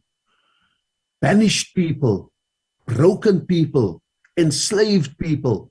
Not only were the Malays or the Muslims enslaved, Islam itself was banned as a religion. If you practiced this religion, you could be jailed, you could be executed, your property could be confiscated. And so into this atmosphere arrived Sheikh Yusuf of Makassar, this man with this great reputation of Islamic scholarship, a man of letters who wrote many, many books, a man of tasawwuf, a great spiritual leader, and this man with a reputation of fighting injustice because his honesty was so profound. And so instead of Makassar or the Zandvliet farm in Cape Town becoming the place of his banishment and the place of his isolation and the place of his captivity, Makassar became the center of organized Islam, not only in Cape Town, but ultimately in South Africa. It became the place of refuge, where freed slaves of all religions, all cultures, all languages, where they knew that if they went there, they went into the generous hands of Sheikh Yusuf al-Makassari, because there they would find refuge, there they would find dignity, there they would find sustenance, there they would find food, but most importantly, there they would also find their humanity through education. And so Sheikh Yusuf became the center of organized Islam and turned a broken, divided, united community, turned them into a unified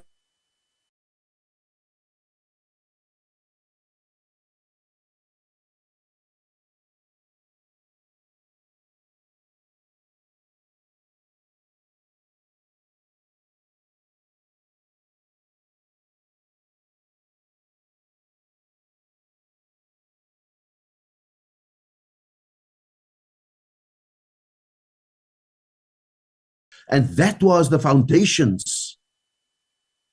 Islam. He saw his mission fold as Da'wah Islamiyah, to give them the practice and the place to be Muslims, and also in a very gentle and quiet way, his second mission was jihad fi sabilillah, ongoing struggle, not necessarily qital or war, but ongoing struggle against slavery, against banishment, against imprisonment, and against colonialism. And so with those two missions, Sheikh Yusuf established a super presence in Cape Town, in the Western Cape, and in South Africa.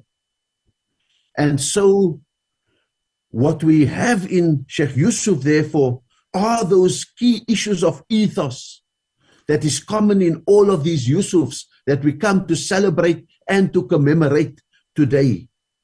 He gave them a sense of freedom. And so the question that we ask is, what is his legacy? He was certainly an anti-colonial hero, fighting for justice and therefore displaying not only the honesty that goes with justice, but the courage in the fight against justice. He was the founder of a cohesive Islamic community in Cape Town, because at his refuge, he gave them the ethos of freedom. He was able to take captives, slaves, banished people, broken people, and give them dignity.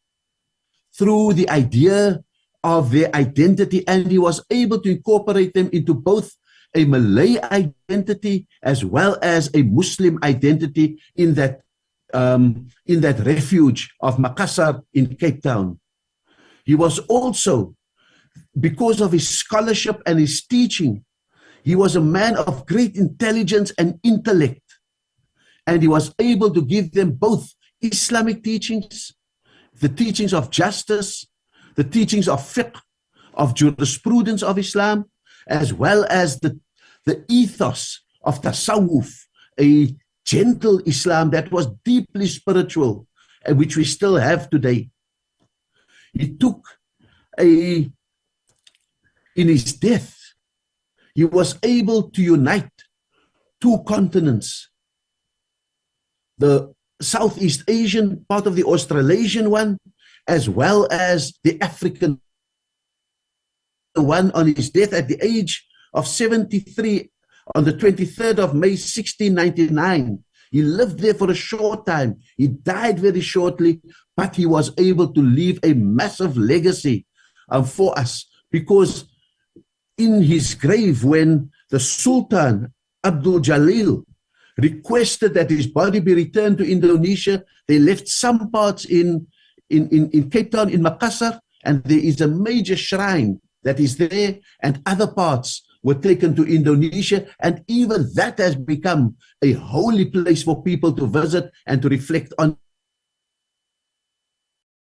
In conclusion, that Nelson Mandela, after he was released from prison, insisted that he wanted to visit the grave of Sheikh Yusuf al-Makassari to give thanks to his struggle, because from his struggle came Nelson Mandela's struggle. And I'm so very happy that so much presence of Hasanuddin University is in that conference that you are sitting in there, because that in 2005 was where I had the honor to receive an honorary doctorate for Nelson Mandela from Hasanuddin University.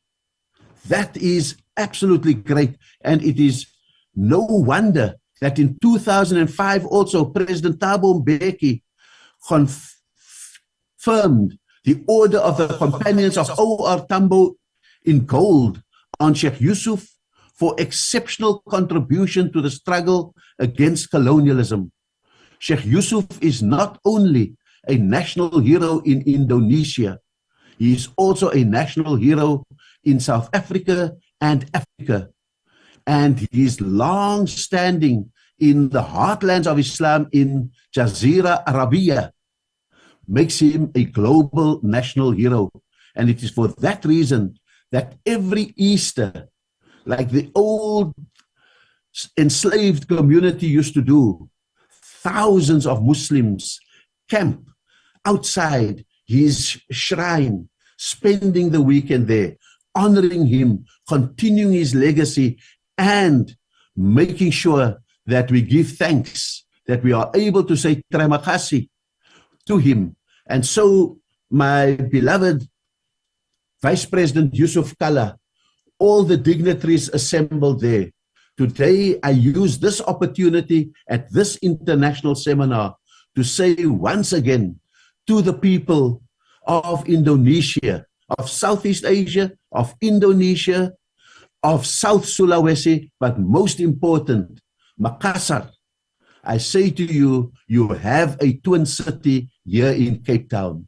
We honor you and we thank you for bringing him, because it is the example of Sheikh Yusuf that inspired my generation of young Muslims to confront apartheid, not only with our hand, but also with our tongue, and also in our hearts. And that is why today Muslims have an honored place.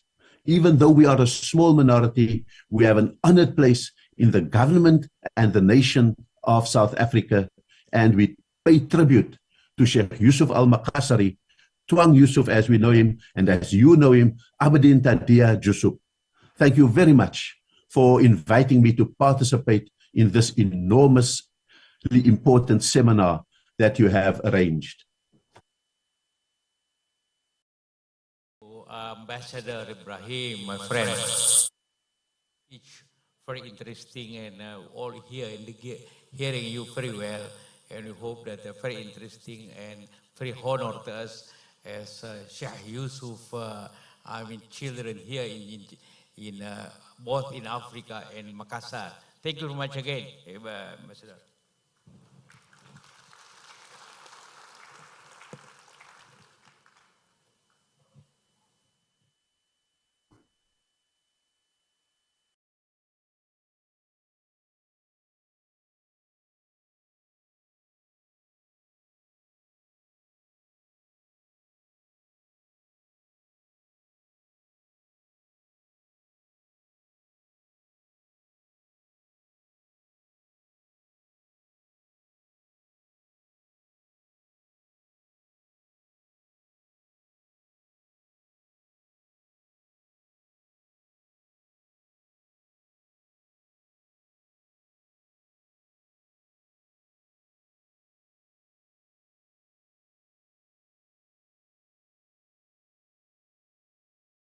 Sulawesi Selatan.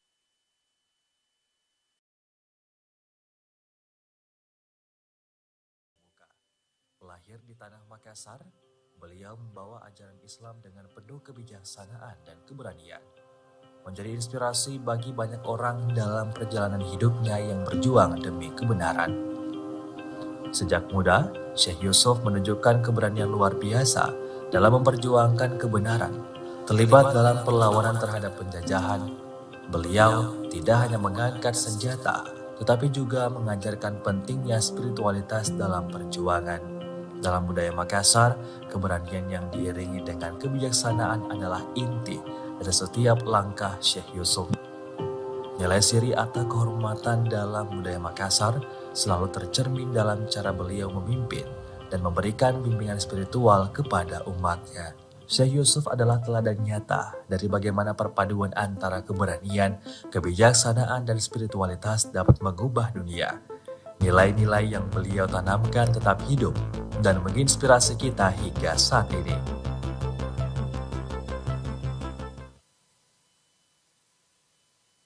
Tepuk tangan yang meriah sekali lagi untuk Syekh Yusuf. Baik, selanjutnya tanpa berlama-lama lagi, tanpa mengurangi rasa hormat kepada Bapak Dr. Anhar Gonggong, kami persilahkan untuk memaparkan materi.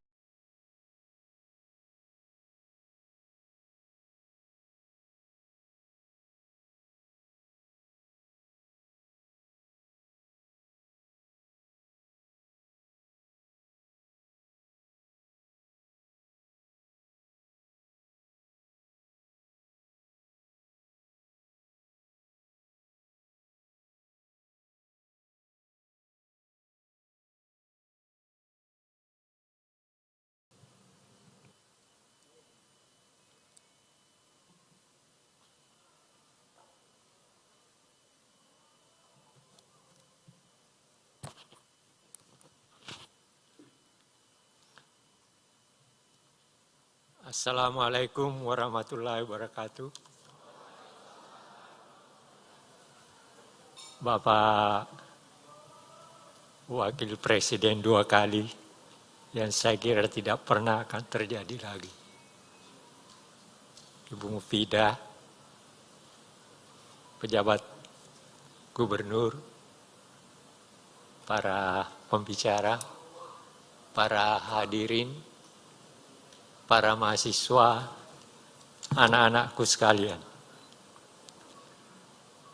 Hari ini sebenarnya inti yang akan kita bicarakan adalah persoalan pemimpin. Nah, apa itu pemimpin? Saya memberikan definisi yang sangat sederhana. Pemimpin ialah orang yang mampu dan bersedia melampaui diri. Kalau tidak ada orang yang bersedia melampaui diri ketika kita dijajah, termasuk Syekh Yusuf. Belum tentu kita duduk di sini sebagai orang merdeka.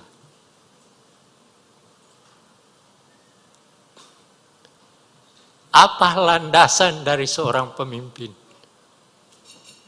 Yaitu terdidik pakai ini dan kecerdasan pakai ini. Jadi kaitan antara pemimpin dan orang-orang terdidik tercerahkan. Yang menjadi persoalan di kita sekarang setelah kita merdeka, justru itu yang jadi masalah. Pertanyaannya, kita memang ada orang terdidik, tapi tercerahkankah dia? Kita memang ada orang yang mengaku dirinya pemimpin, tetapi mampukah dia melampaui diri? Seorang Syekh Yusuf,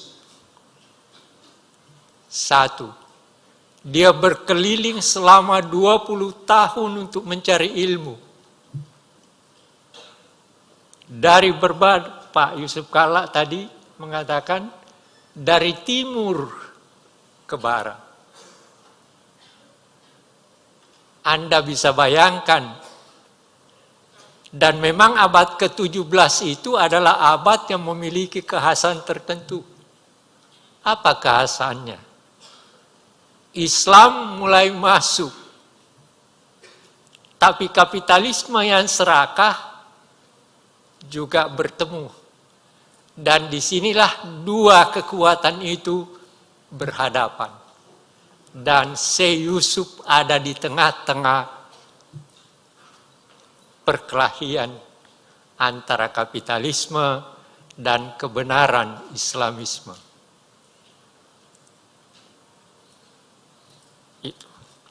Nah, dalam hal ini, maka posisi Syekh Yusuf adalah sebuah posisi yang sangat khas dalam perkembangan abad 17 dan kemudian bagaimana dia berhadapan dengan kapitalisme imperialisme mulai dari sini, walaupun tidak dalam bentuk perang, tetapi nanti ke Banten akan terlihat.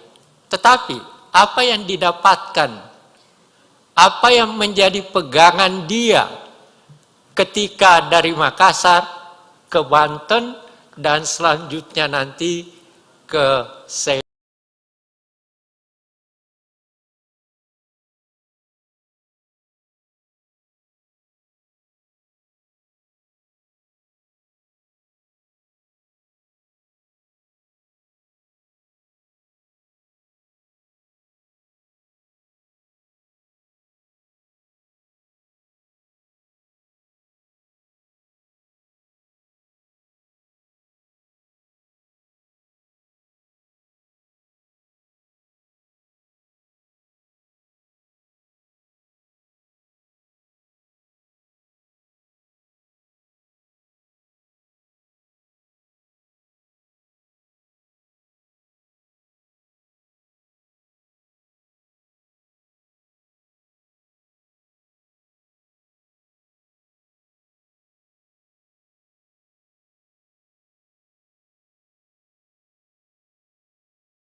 agak susah juga karena kira-kira 15-an tahun yang lalu Universitas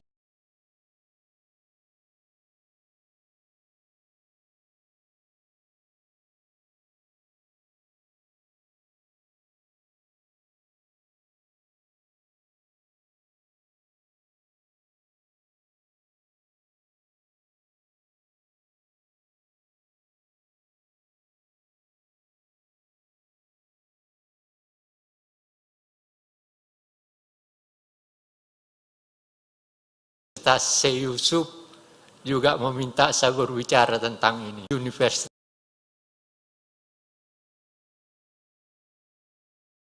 Nah, tetapi teringat saya hanjang tentang Syekh Yusuf di Afrika Selatan waktu itu. Karena itu yang mereka minta.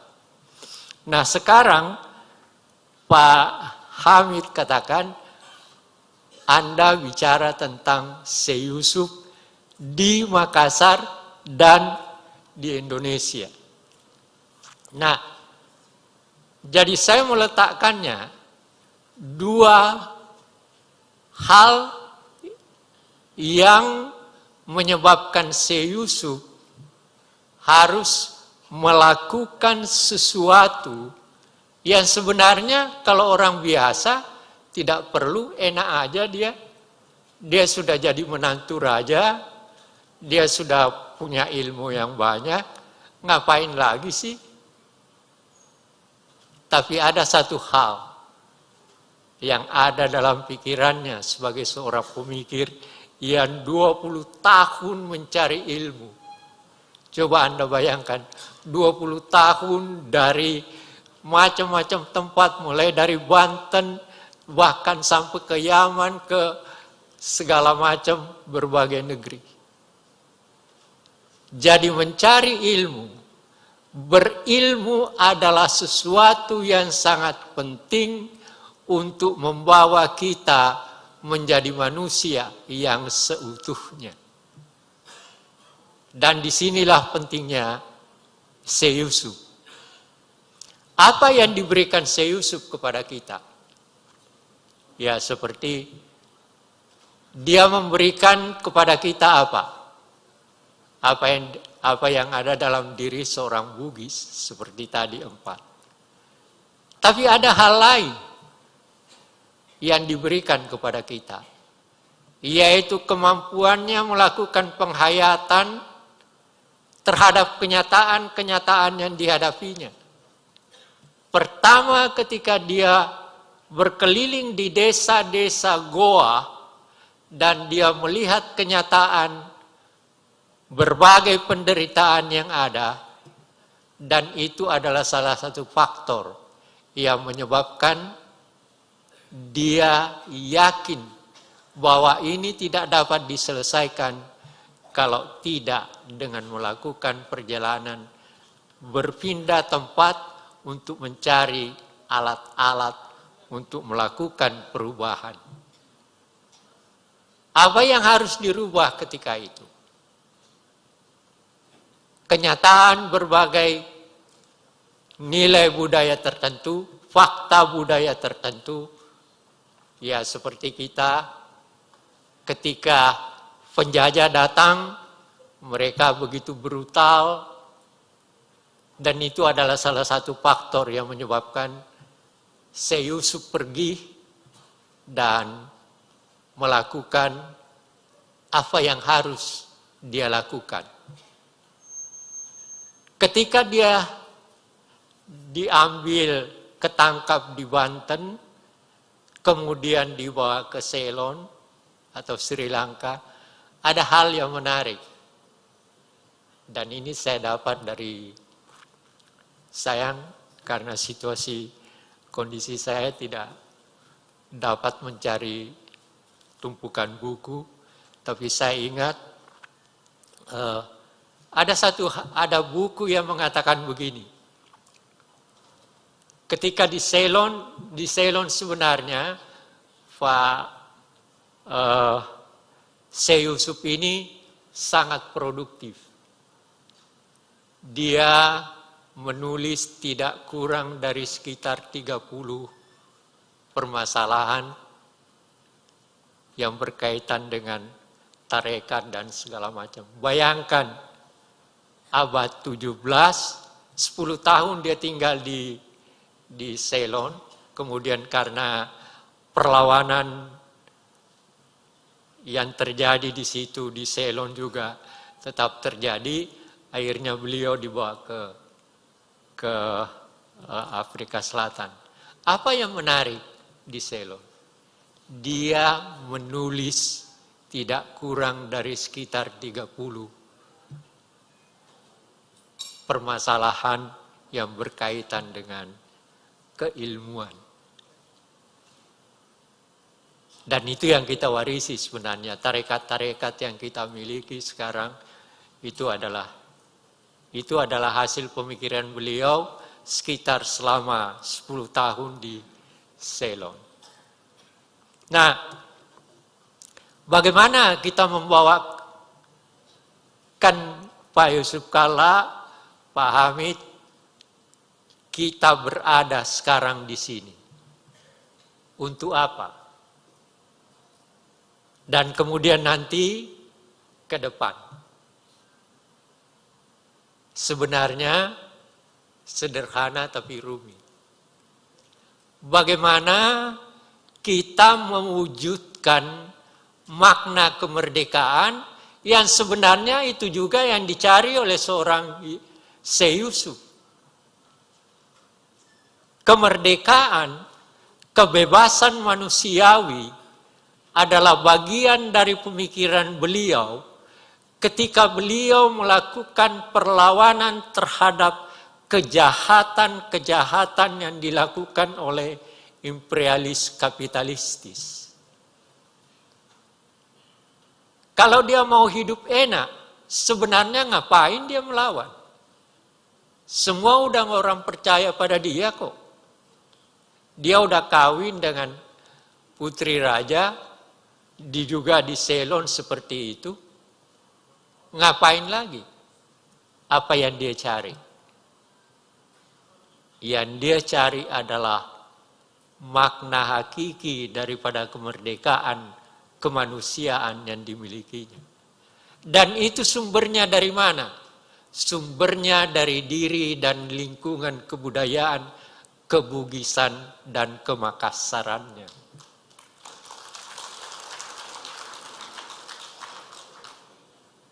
Dan itulah yang membawa dirinya untuk dengan teguh, dengan segala kelemahan, kekuatan yang dimilikinya sebagai manusia, dia berhasil untuk mengatakan kepada penjajah, Anda boleh membuang saya kemanapun, tapi satu hal yang Anda tidak akan pernah dapat menangkap dari saya adalah yang ada di sini, hati nurani.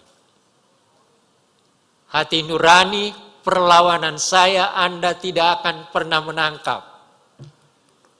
Dan itulah yang menjadi hal yang menyebabkan saya mampu bertegak di tengah-tengah situasi yang demikian keras. Anda mau menangkap saya, Anda mau membunuh saya, dan segala macam. Tapi ada satu hal yang Anda tidak bisa tangkap dalam diri saya, yaitu yang ada di sini. Dan itulah yang dia pakai untuk melakukan perlawanan dan mengembangkan idenya. Dan itulah yang seharusnya kita warisi sekarang. Apa yang kita mau dengan kemerdekaan kita sekarang? Apa makna kemerdekaan yang kita miliki sekarang? Mari kita belajar kepada Syekh Yusuf. Karena dia telah meletakkan berbagai hal tentang apa makna kemerdekaan itu. Terima kasih atas perhatiannya, mudah-mudahan ada gunanya.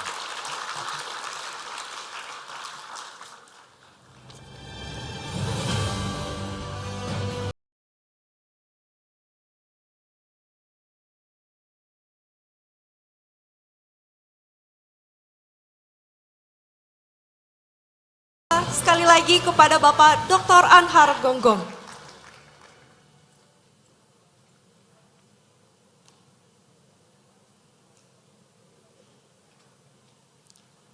Baik, sebelum masuk ke materi selanjutnya, materi yang akan kita nantikan, pasti saya yakin kepada seluruh tamu hadirin akan menantikan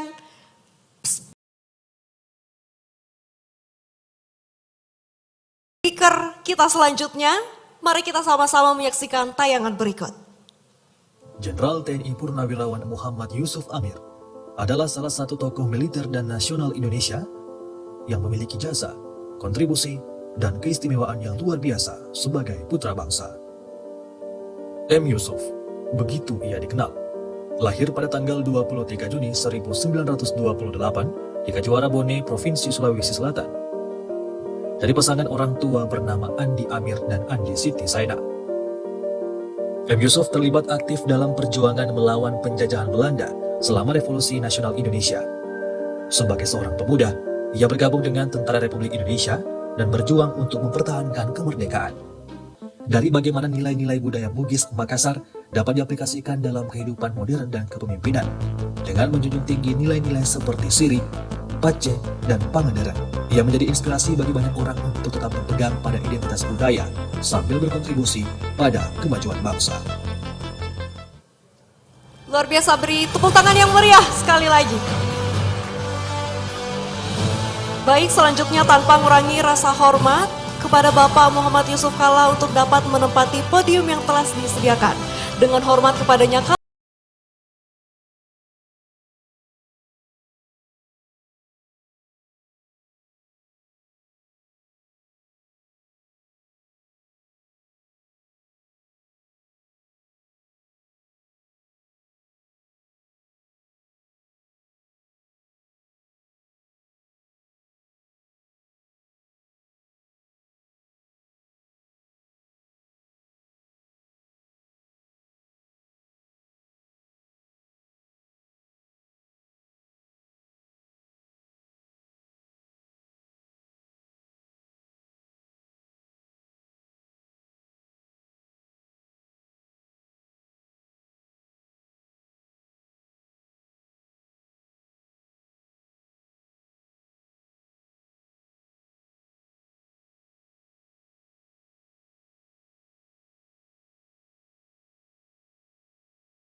Syekh Yusuf itu tadi disampaikan, saya kira satu-satunya di dunia seorang hebat yang mendapat penghargaan pahlawan nasional dari dua negara. Di Indonesia tahun 95, kebetulan saya hadir juga pada waktu itu bersama Gubernur Datang.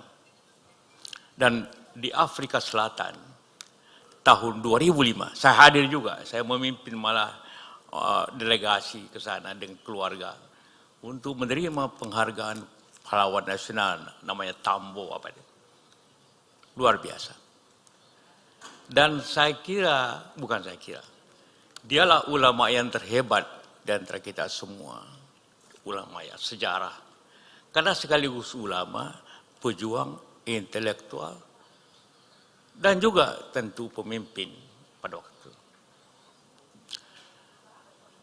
Saya sampaikan tadi, orang biasanya ulama itu berdakwah dari barat ke timur.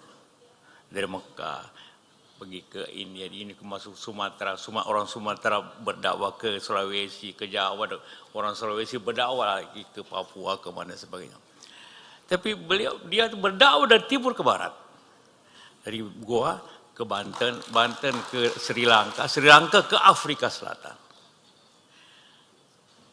Kalau kita berdiri di Bukit Faraon namanya. Ada bukit di tempat kuburan beliau. Dan melihatnya, membayangkan 330 tahun yang lalu dia hadir di situ. Kalau pada saat berdakwah ada handphone, ada email, ada macam-macam nih, pesawat terbang nih, apa tidur. Dia ini dirantai. Tidak ada jalan, tidak ada listrik, tidak ada apa. Tapi mengislamkan sampai sekarang, bahwa yang mengislamkan Afrika Selatan itu Syekh Yusuf. Hanya 5 tahun. Jadi semuanya melebihi daripada apa tentang Syekh Yusuf, luar biasa.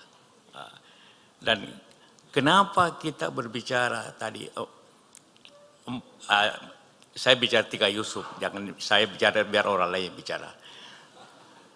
Bagaimana hebat, kebetulan aja sebenarnya kita berbicara tentang bagaimana kepemimpinan, sifat-sifat orang Bugis Makassar. Jangan hanya orang Makassar itu suka berkelahi, sedikit-sedikit baku tusuk, sedikit-sedikit baku marah, gitu kan. Bukan. Tentu ada, tidak semua sempurna. Tapi mari kita contoh hal-hal yang positif daripada sifat yang besar itu. Ini yang maksudnya pertemuan ini, melihat ke depan. Tidak selalu kita bicara, dulu hebat, dulu. Iya dulu. Sama orang bicara selalu, dulu pinisi kita sampai ke Afrika. Iya dulu pinisi. Sekarang orang bicara satelit. Anda masih bicara banggakan pinisi. Ya. Mari kita bicara juga seperti itu. Karena itulah maka kita bandingkan menjadi pembelajaran. Sekarang saya bicara tentang Jenderal Yusuf. Dialah seorang jenderal atau milik TNI yang tertinggi pangkat dari seluruh Sulawesi ini, karena bintang 4. Panglima TNI ABRI tertinggi. Jadi pencapaiannya sudah sangat tertinggi di bidangnya. Tapi dia selalu berbicara tentang nilai, kejujuran, keberanian, dan ilmu. Kalau Bapak lihat, saya tadi Pak Kepala Staf saya kasih lihat gambar di buku itu tentang Bang Yusuf Panglima para prajurit. Selalu hanya nama sebelah kiri, wing sebelah kanan, sebelah kiri. Hanya 2, tidak ada yang lain. Saya bilang, kenapa Bapak pakai begitu? Saya itu penerjun pertama di Indonesia tahun 51. Jadi saya bangga kepada wing ini. Jadi selalu apa? Dia selalu ingin nomor 1 dengan pendidikan. Dia pertama orang yang mengusia squad. Dia pertama orang yang Sulawesi yang berpendidikan luar negeri. Jadi inti bahwa Tomaca dia pegang betul bahwa Anda tidak bisa bikin apa-apa kalau tidak maca. Dulu pada perwira-perwira kita di sini hebat-hebat, tapi begitu disuruh sekolah, semua bilang kau saja pergi sekolah. Dia malah dikasih jabatan, suruh pilih jabatan sekolah, dia pilih sekolah. Ini untuk pengalaman juga para perwira-perwira. Tidak ada arti tanpa sekolah yang baik. Tapi dengan penuh falsafah. Saya di sini tapi memberikan beberapa contoh saja. Beliau itu sebenarnya mempunyai 50-an. Bertahap. Dia ke Jogja karena marah sama feodalisme di Bone sebenarnya. Ada hari di sini, Harry.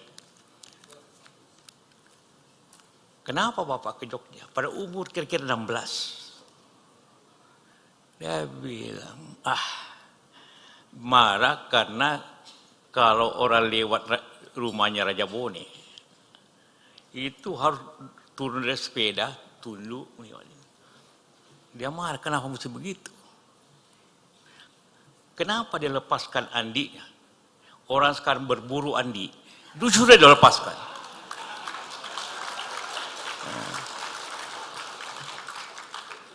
Dia umumkan terbuka, mulai besok tidak boleh sebut saya Andi. Tidak ada orang umumkan, saya nggak masih kecil, saya pernah baca di iklan, pakai iklan. Mulai besok tanggal begini, nama saya Muhammad Yusuf, titik. Tidak ada lagi pakai Andi. Jadi terbalik ini keadaan. Itulah beliau. Tapi mempunyai nilai yang besar untuk kita semua. Pada waktu operasi Kahar, DITI, dia sebenarnya baru pulang dari Amerika. Sekolah komando, ranger, di Fort Bragg. Waktu itu ada RPK, mulai. Komandannya Ijon Jambi, berhenti. Pak Yani cari siapa Nasution, siapa yang bisa ganti ini, siapa pendidikan komando perwira kita. Ada baru pulang. Namanya Letnan Kolonel Yusuf. Diangkatlah dia menjadi komandan Kopassus. Tapi secara bersamaan 1 minggu kemudian timbul pemberontakan di Makassar. Perlu lagi perwira dari Makassar sendiri yang mengatasi itu. Maka milihlah dia lebih ke Makassar.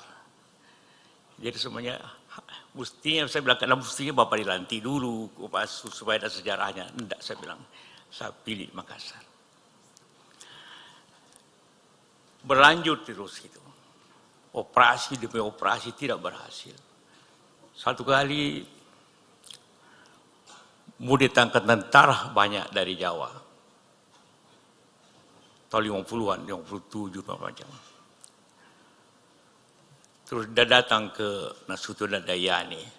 Boleh datangkan berapapun tentara di sini, tapi panglimanya saya. Saya bilang, saya bilang itu kan terakhir kira-kira 10 tahun saya terus sama-sama beliau kemanapun. Nah, haji kita 4 kali, jadi cerita terus selama jadi berita itu. Kenapa Bapak bilang langkahi mayat saya kalau bukan saya panglima? Saya bilang, Bapak cari jabatan. Tidak. Saya tidak mau kalian nanti di belakang hari. Ada suatu sejarah mengatakan, minta maaf ini, orang Jawa mengalahkan orang Bugis. Tidak. Walaupun semua tentara yang beroperasi dari Jawa, panglimanya orang Bugis, dan nanti di belakang hari sejarah mengatakan Jenderal Yusuf yang mengalahkan Kahar. Jadi kita bebas daripada tekanan Viceroys. Sampai begitu dia pikirkan. Tidak, saya bilang. Kalau saya mau dipindah, semua perwira Bugis dipindah semua ke Jawa macam waktu itu. Cuma 2 yang tidak, dia Pak Bastia dengan Pak Han. Kepala stafnya Pak Solihin, operasinya dari Siliwangi, tapi tetap panglima dia. Dan dia berani bertaruh untuk itu. Hanya satu sifatnya, jangan kita orang Bugis merasa kalah. Menjaga kehormatan kita. Satu kali berundinglah Kahar, dibawa ke Makassar dan di Bone Putih. Ada pesan dari Jakarta, kenapa tidak tangkap saya Kahar waktu dia di Makassar? Dia marah. Tidak, saya bilang. Saya tanya lagi, kenapa Bapak waktu itu tidak tangkap Kahar? Saya tidak mau kau dianggap company, menanggap para perunding. Tidak boleh kita perunding kita tangkap. Pengkhianat namanya itu. Saya tidak mau Yusuf dianggap company. Saya bilang korbannya kan banyak kemudian. Iya, itulah harga daripada kehormatan.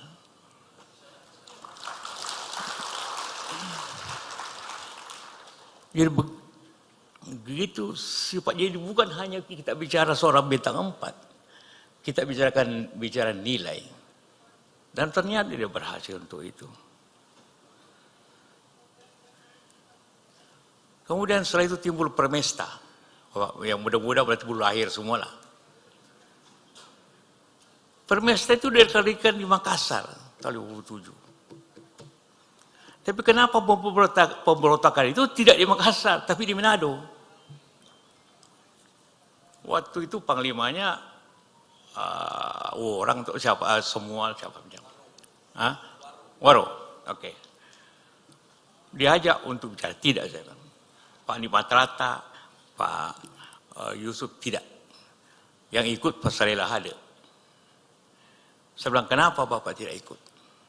Dia bilang, bagaimana kita perang dengan KH di dalam, mau perang lagi dengan pusat. Hancur kita.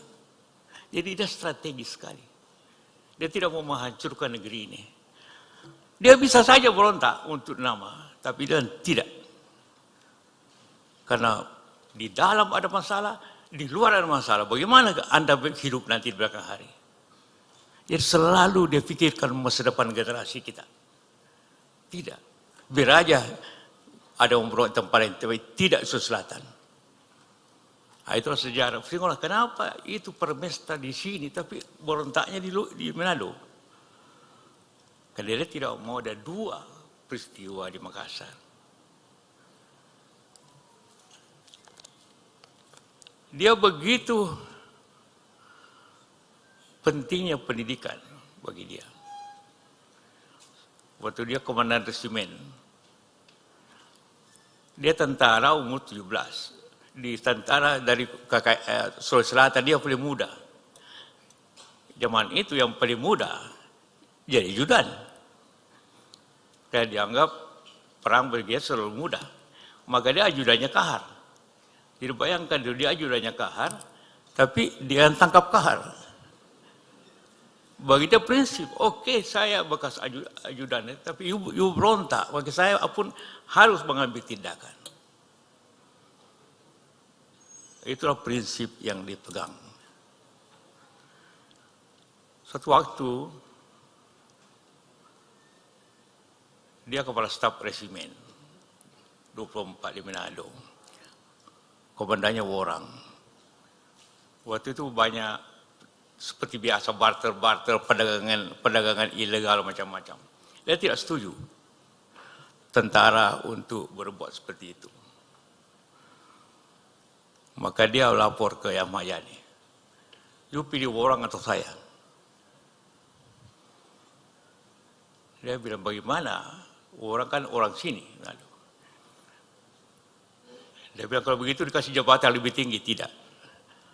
Saya minta sekolah. Itu dia sekolah ke Amerika. Jadi tetap saja bahwa modal untuk dia maju nanti pendidikan ini. Tidak hanya dengan keberanian. Nah, itulah kenapa perwira kita yang lain hanya sampai lebih di bawahnya kolonel atau brigjen, tapi dia sampai bintang 4. Karena tadi itu mempunyai 2 hal, keberanian dan kemampuan bicara.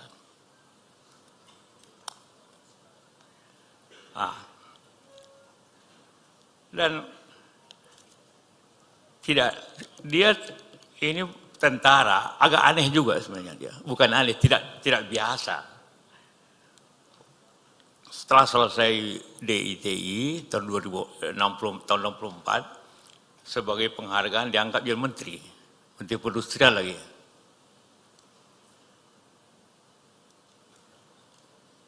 Baru 15 tahun kemudian, tahun 80, dia kembali ke tentara. 15 tahun sipil, kemudian tiba-tiba jadi panglima ABRI. Sampai saya bergurau waktu itu. Bapak masih bisa baris berbaris. Kau macam mana? Itu panglima, itu hanya kasih tabik saja. Orang lain yang siap, kita tidak, langsung gitu aja. Jadi tidak perlu dia, walaupun saya dengar ajudannya ajar dia kembali sebaris berbaris. Karena 15 tahun di sipil, tiba-tiba jadi panglima. Yang agak Sino tentu ingat, bagaimana dia tiap hari keliling Indonesia. Naik Herculesnya. Dan tiba-tiba datang ke Palembang, datang ke Makassar. Saya bilang, kenapa Bapak berbuat begitu? Tanpa pemberitahuan. Kalau sekarang Panglima ke sana 1 minggu sebelumnya sudah dikasih tahu Panglima kena ke sini, disiapin semua ibu-ibu masak apa macam-macam. Oh dia tidak. Naik pesawat baru Kapten, kau ke Palembang, kau ke Medan. Jadi semua orang balik. Saya bilang, kenapa begitu? Dia bilang perang itu tidak pernah ada pemberitahuannya. Jadi Panglima harus biasa siap kapan saja. Itu jawabannya. Kapan saja. Jadi saya harus membiasakan pasukan saya itu siap kapan saja. Jadi ibu itu pada bingung kok tiba-tiba mendarat malamnya. Baru semua. Karena itu beberapa panglima Kodam dipecat karena tidak ada. Iya, tidak ada. Di panglima di Kalimantan Timur, di Sumatera Selatan dulu. Seperti itu. Nah, saya juga belajar kadang-kadang sama dia. Saya kira kalau, maaf yang militer yang masih tugas pada waktu itu, saya kira kesejahteraan tertinggi yang pandai dialami oleh prajurit pada zaman itu. Karena itu bukunya berbunyi Panglima para prajurit. Sampai bubur, minuman pun diatur, makanan, celana dalam pun diatur, pembagiannya lengkap. Saya bilang, bagaimana caranya Bapak penuhi semua? Ya kan gampang. Ini kan kita tahu uangnya Menteri Keuangan. Jadi dia bawa Menteri Keuangan dan ke tim-tim. Lihat prajurit sepatunya, lihat apa. Saya minta uang $100 juta untuk beli sepatu, beli peluru, beli apa di luar negeri. Bilang nanti lapor, tahu sekolah besar, tahu ada uangmu. Diberikan semua. Tapi negeri aman karena itu. Dia menjalankan, tidak pernah ada kasus apapun bahwa dia dapat komisi kan. Pernah dengar gak? Rumahnya tidak ganti-ganti. Sampai sini. Jadi dia memenuhi keberanian.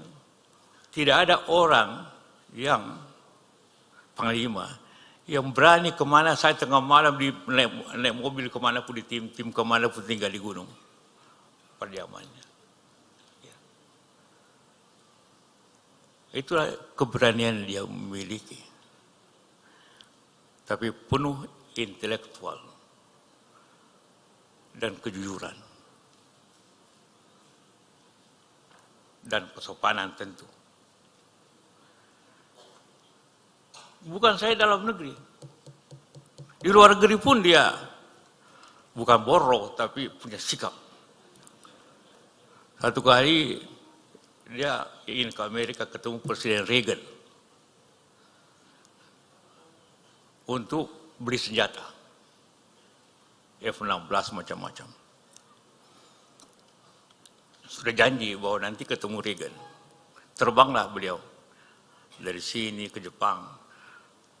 Dari Jepang sampai di atas Honolulu ada pemberitahuan bahwa Reagan tidak jadi ketemu, hanya ketemu wakil presiden Bush senior. Langsung panggil kapten, balik kembali ke Tokyo. Jadi pesawat dari atas Honolulu balik ke Tokyo. Hanya karena harga dirinya merasa Presiden Amerika tidak tepati janji. Waduh, berani gak kita sekarang ini kalau ke suatu negara wakilnya, dia balik.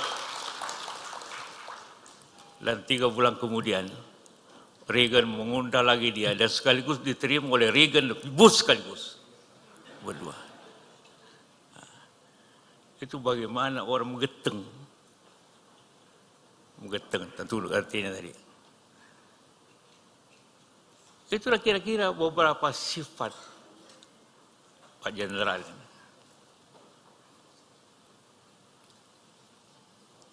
Sama dengan Super Semar. Super Semar sebenarnya detailnya, saya tahu detailnya bagaimana Super Semar itu. Karena saya 4 kali naik haji sama-sama dia. Dan tiap pagi makan pagi dan cerita apa saja. Jadi sejarahnya begitu. Bahwa dia sendiri menginisiatif. Dokumennya ada dia sebenarnya. Tidak mau kasih lihat. Satu hari,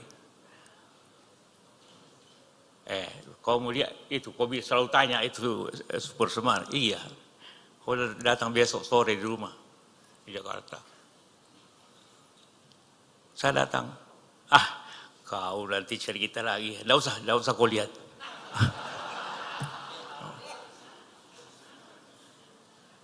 Tapi beliau, dia itu orang nasional, tapi selalu berpikir Bugis. Termasuk berbahasa. Kalau yang tua-tua lihat di TV zaman dulu, kalau ketemu prajurit, kau sudah ada senter-senter. Orang bilang apa senter-senter? Karena bahasa Bugis yang kena senter-senter. Dia terjemahkan bahasa Indonesia, kau senter-senter tidak mengerti itu.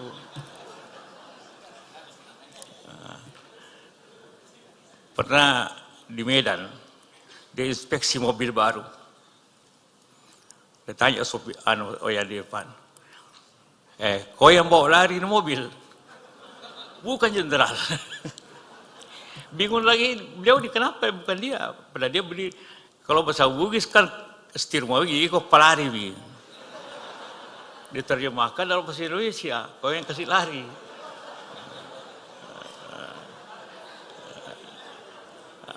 Itu beliau. Jadi tetap saja cara berpikirnya Bugis. Walaupun dia berbahasa Inggris. Termasuk makan. Ini hubungannya dengan istri saya. Istri saya itu hubungannya dengan palumara. Setiap kali 1 minggu tidak ada palumara, telepon lagi, mana itu ikan? Jadi dia tidak bisa hidup tanpa makan ikan. Dan ikan kering. Itu aja. Kehidupan beliau sederhana sekali. Tapi ini saya pernah tiru juga cara beliau. Satu hari dia dituduh ingin kop. Ini ada hubungannya dengan Pak Prabowo sebenarnya. Satu hari dikira mau kop. Dilapor sama Pak Soeharto. Marah dia. Panggillah, dia minta waktu Pak Harto, panggil Pak Amir Mahmud, panggil Beni, bertiga. Datang ke Pak Harto.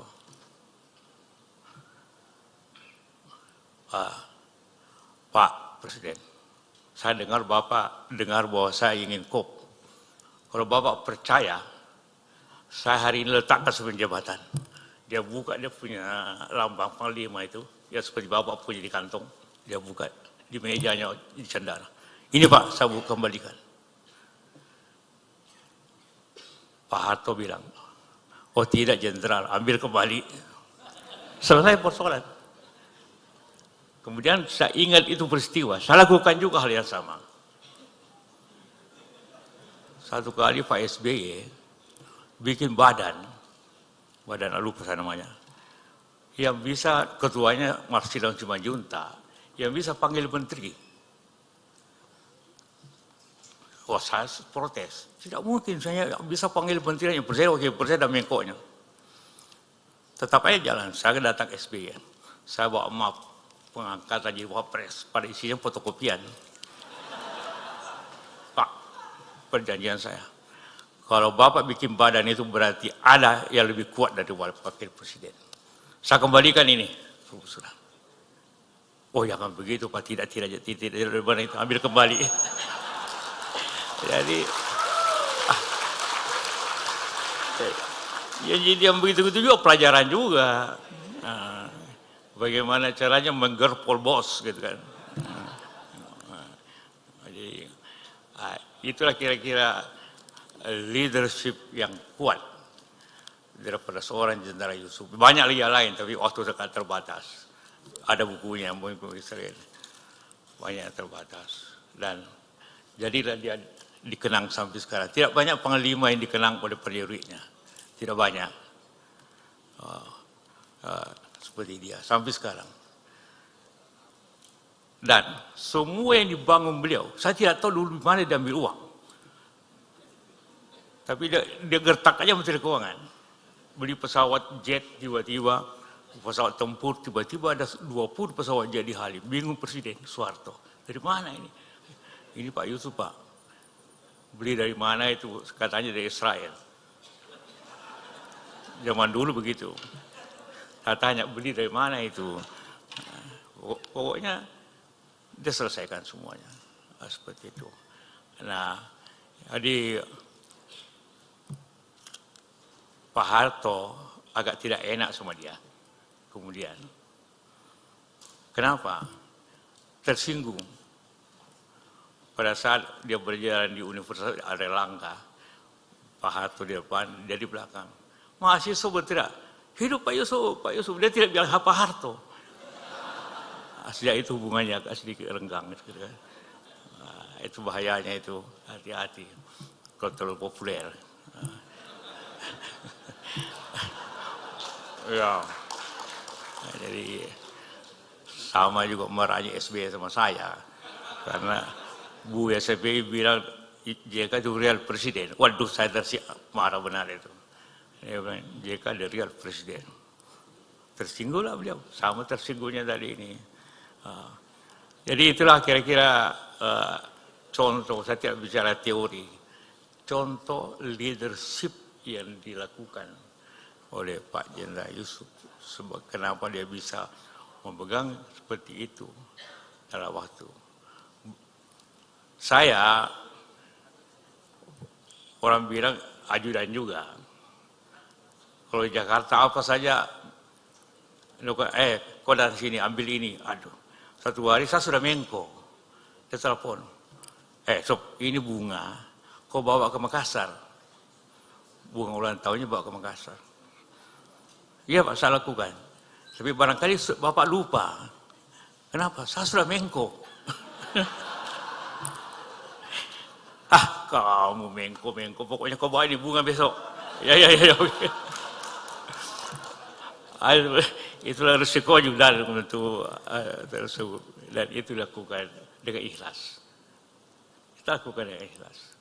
Karena seperti itu. Dan saya bilang waktu pidato launching buku itu, sekiranya saya wapres dia masih hidup. Dia meninggal pada saat saya sedang kampanye. Satu malam saya ditelepon, Heri Prangkalian telepon saya, telepon saya. Saya di Pontianak, kampanye. Telepon, meninggal Pak. Saya langsung balik dari Pontianak ke Makassar. Malam hari sampai jam 12 malam. Saya katakan, sekiranya saya wapres, dia masih hidup dan perintahkan saya untuk angkat barang untuk kirim ke Makassar, saya lakukan. Karena leadership itu bukan pangkat, tapi harisma dan wibawa. Itulah kepemimpinan. Terima kasih. Wassalamualaikum warahmatullahi wabarakatuh.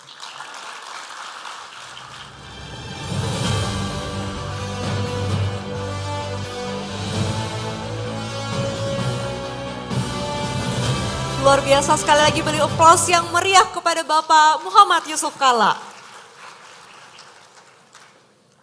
Baik, seperti sebelumnya, sebelum melanjutkan ke materi selanjutnya, mari kita sama-sama menyimak video tayangan berikut.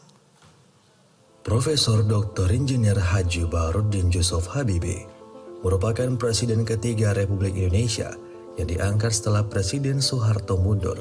Beliau akrab dipanggil Pak B.J. Habibie atau Habibie.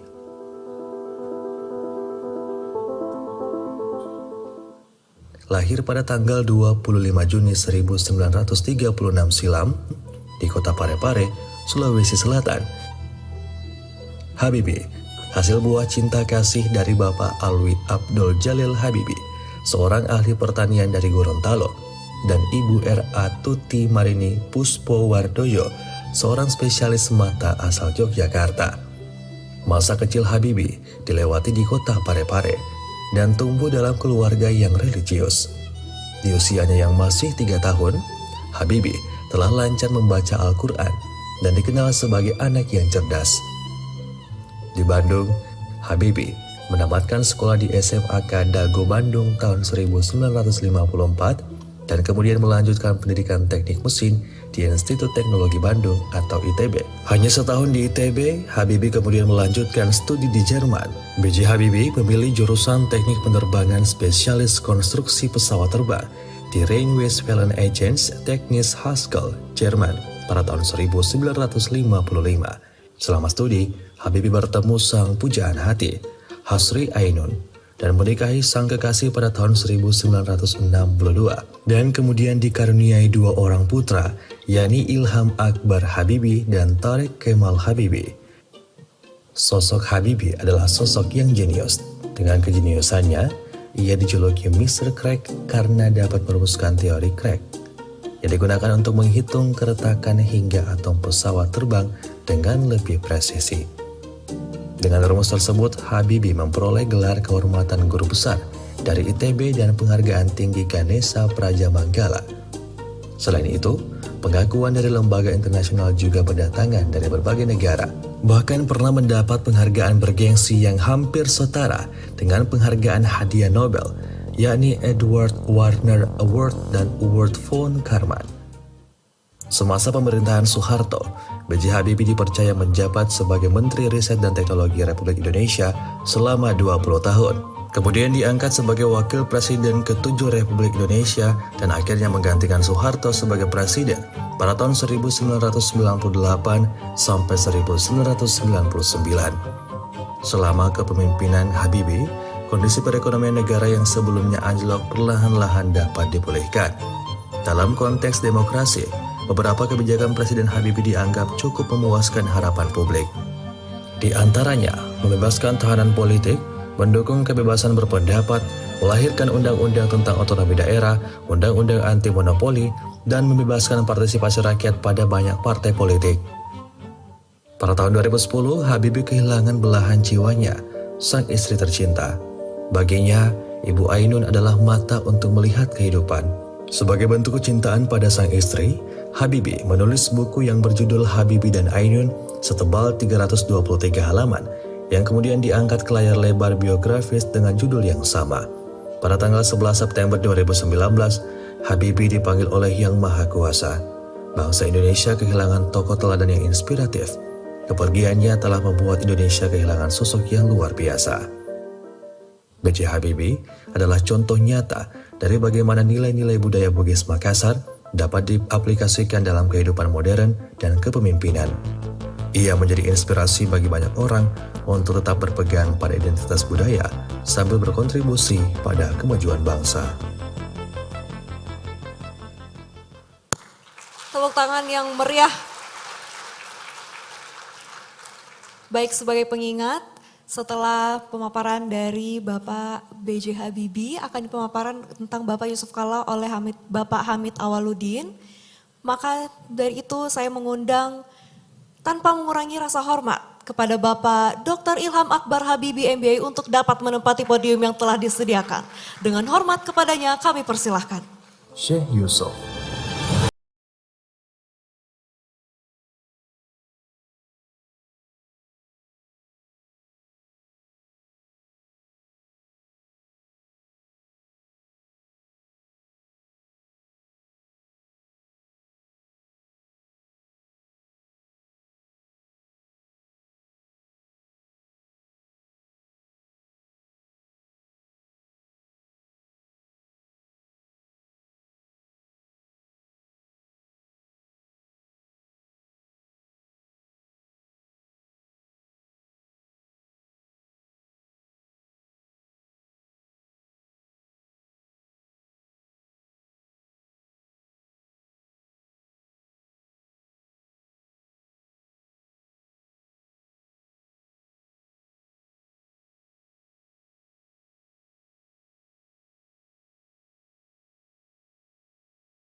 agak sedih, berat hati karena waktu itu di rumah duka Pak Andri Erbeng, seorang Bugis tokoh Bugis Makassar lainnya yang saya kira kita semua kenal. Sayangnya beliau tidak ada Yusufnya ya, tapi memang juga orang yang kita kenal ya. Kemudian saya diberikan tugas untuk memberikan masukan-masukan terhadap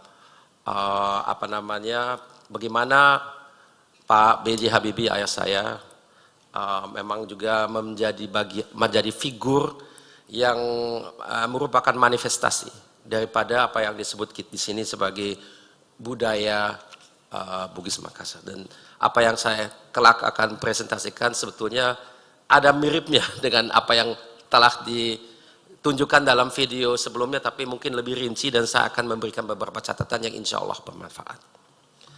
Jadi sewaktu saya pikir bagaimana saya bisa menggambarkan Pak B.J. Habibie dengan satu brandnya atau bagaimana kita kenal beliau. Memang semula kita kenal beliau itu sebagai seorang teknokrat. Jadi karir, masa hidup beliau sebelum masuk ke pemerintahan itu memang fokusnya ke teknologi, tapi bukan saja teknologi sebagai ilmuwan, tapi juga dalam aplikasi terkait yaitu sebagai teknokrat yang masuk ke industri yang membuat banyak produk-produk baik di Jerman maupun di Indonesia. Kemudian beliau memang beralih ke Indonesia dan di situ perlahan-lahan Bapak itu masuk ke pemerintahan. Dan disitulah karakter Bapak yang semula memang fokus ke teknologi dan produk-produk terkait dan industrinya juga mulai diasah oleh keperluan-keperluan yang memang dihadapinya sewaktu Bapak mulai sebagai Menristek kurang lebih 46 tahun yang lalu. Boleh saya lihat slide berikutnya? Tadi saya kira sudah ini adalah keluarga B.J. Habibie dari Bapak yang paling di kiri atas itu adalah bapaknya Pak Abdul Alwi Habibie, ibunya kelihatan yang sebelah kanannya. Kalau Pak Habibie mungkin Bapak Ibu bisa lihat yang mana? Paling kiri bawah yang ada kopiahnya. Jadi memang dari kecil tadi ibu sudah katakan saya kurang kopiahnya dan Bapak memang dari kecil sudah menggunakan kopiah. Ini satu-satunya yang pakai kopiah itu Bapak. Yang lain itu semua adik dan kakaknya Bapak. Bapak itu adalah anak keempat dari bersaudara 9. Satu yang meninggal di Makassar waktu kecil. Dulu kuburannya makamnya di Makassar bersama dengan ayahnya, tapi sudah dipindahkan ke Jakarta. Kalau yang lain saya kira hampir semuanya sudah meninggal, kecuali 3. Jadi yang masih hidup adalah kakak Bapak, Ibu Alweni, dan ada 2 adiknya Bapak juga 2 wanita. Next slide please. Jadi ini tadi sudah disebut, jadi kalau saya boleh lebih rinci, memang Bapak itu biarpun dikenal sebagai orang Gorontalo, tapi sesungguhnya keluarga Bapak merantau dari Bone ke Gorontalo 5 generasi yang lampau. Di mana nama aslinya adalah Lamakasa.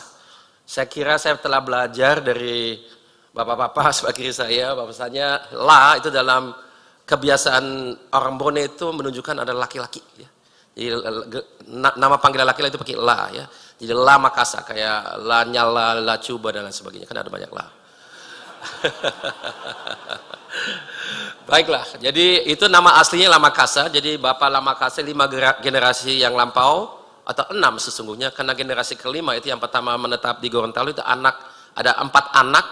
Anak yang keempat itu adalah bernama Habibie. Jadi tidak ada turunan Arab. Kita memang namanya Habibie dan semenjak itu ada keluarga Habibie. Jadi rupanya karena memang tradisi di Gorontalo mengenal nama keluarga Habibie, nama Habibie lah yang digunakan sebagai nama keluarga dan sampai dengan hari ini di kota Gorontalo persisnya di daerah yang bernama Kabila ada satu pemakaman Habibie. Jadi semua orang yang dimakam di sini ada nama Habibie-nya termasuk yang pertama. Jadi udah 5 generasi yang lalu. Jadi saya ini generasi kelima dari orang yang menggunakan nama Habibie. Jadi ini ada keluarga Bone merantau ke Gorontalo, kemudian ya memang Bugis, barangkali ada menikah dengan orang setempat, saya kurang tahu, tapi yang jelas darah Bugis pasti ada. Nah Bapak sendiri ibunya memang orang Jawa. Dan itu saya kira perlu saya cerita dalam konteks, karena dulu itu di zaman masih koloni, di Indonesia masih dikenal yang kita mungkin sebut sebagai suku Isma. Jadi bagi orang Jawa, kalau menikah dengan orang Bugis atau orang Sulawesi, kadang mereka katakan, oh ini orang dari Sulawesi tidak ada budaya. Sebaliknya orang Sulawesi kalau menikah dengan orang Jawa, dikatakan, oh mereka tidak ada agama. Jadi apa yang terjadi waktu mereka menikah? Jadi eyang saya dua-duanya tidak boleh tinggal di Jawa, tidak boleh tinggal di Gorontalo. Jadi tinggal di mana? Di Makassar. Karena eyang saya memang tadinya dimaksudkan untuk menikah dengan seorang dari Gorontalo. Mereka itu petani kopra, jadi untuk memperluas pertaniannya, mereka harus menikah dengan keluarga yang memang punya juga tanah banyak. Jadi sudah dipersiapkan istrinya, tapi celakanya tidak menikah dengan yang bersangkutan karena sudah menikah dengan orang Jawa. Jadi tidak boleh pulang. Jadi oleh karena itu, yang saya bekerja sebagai profesional di perusahaan Belanda dan punya karir di situ sebagai landbouwconsulent, yaitu adalah orang yang kuliah di IPB. Jadi yang saya adalah generasi yang pertama yang kuliah. Ada dua dari generasi itu, satu yang saya sebagai insinyur pertanian, yang kedua adiknya yang kuliah sebagai pengacara, dia menjadi orang hukum gitu ya. Tapi dua-duanya tidak pulang karena dua-duanya menikah dengan orang bukan dari sukunya sendiri, bukan dari Sulawesi. Nah kalau dengan demikian, jadi oleh karena itu Pak Habibie lahir di Parepare. Karena sebetulnya kantornya eyang saya ada di Makassar, tapi waktu itu ada tugas barangkali, jadi eyang saya waktu itu bekerja di Parepare. Lanjut. Jadi dari kecil Pak Habibie memang suka dengan kuda, dan ini alasannya kalau kita lihat ke rumahnya Bapak, di mana-mana ada banyak kuda. Saya juga dari dulu itu terheran-heran, kenapa kuda? Tapi karena memang dari kecil Bapak dikasih tugas oleh bapaknya untuk merawat kuda. Jadi dibawa ke sungai, dicuci, dikasih makan. Jadi dari situlah Bapak suka dengan kuda, dan mungkin terinspirasi dengan kuda karena kuda itu kerjanya keras. Ya. Pekerja keras dia, tapi tetap elegan tapi kerja keras. Kemudian ada cerita yang juga terceritakan dalam film, itu memang benar. Jadi itu bahwasanya ayah dari bapak saya memang meninggal pada waktu sholat maghrib. Jadi mereka sholat maghrib bertiga, kemudian pas pada waktu sujud yang saya meninggal. Dan disitulah yang putri saya jadi nenek saya, beliau bersumpah di mayatnya yang saya bahwasanya anaknya semuanya akan dibiayai dengan uang sendiri untuk pendidikannya. Tidak boleh menerima bantuan dari pihak ketiga, termasuk dari negaranya.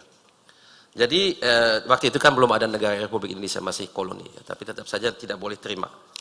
Lanjut, satu hal yang Bapak belajar dari bapaknya adalah bahwasannya Bapak harus berperilaku seperti mata air. Jadi mata air itu harus jernih, sehingga apapun yang air itu mengalir kemana-mana saja, dia mendapatkan sumber dari mata air itu yang bersih sehingga bisa berkembang dengan baik.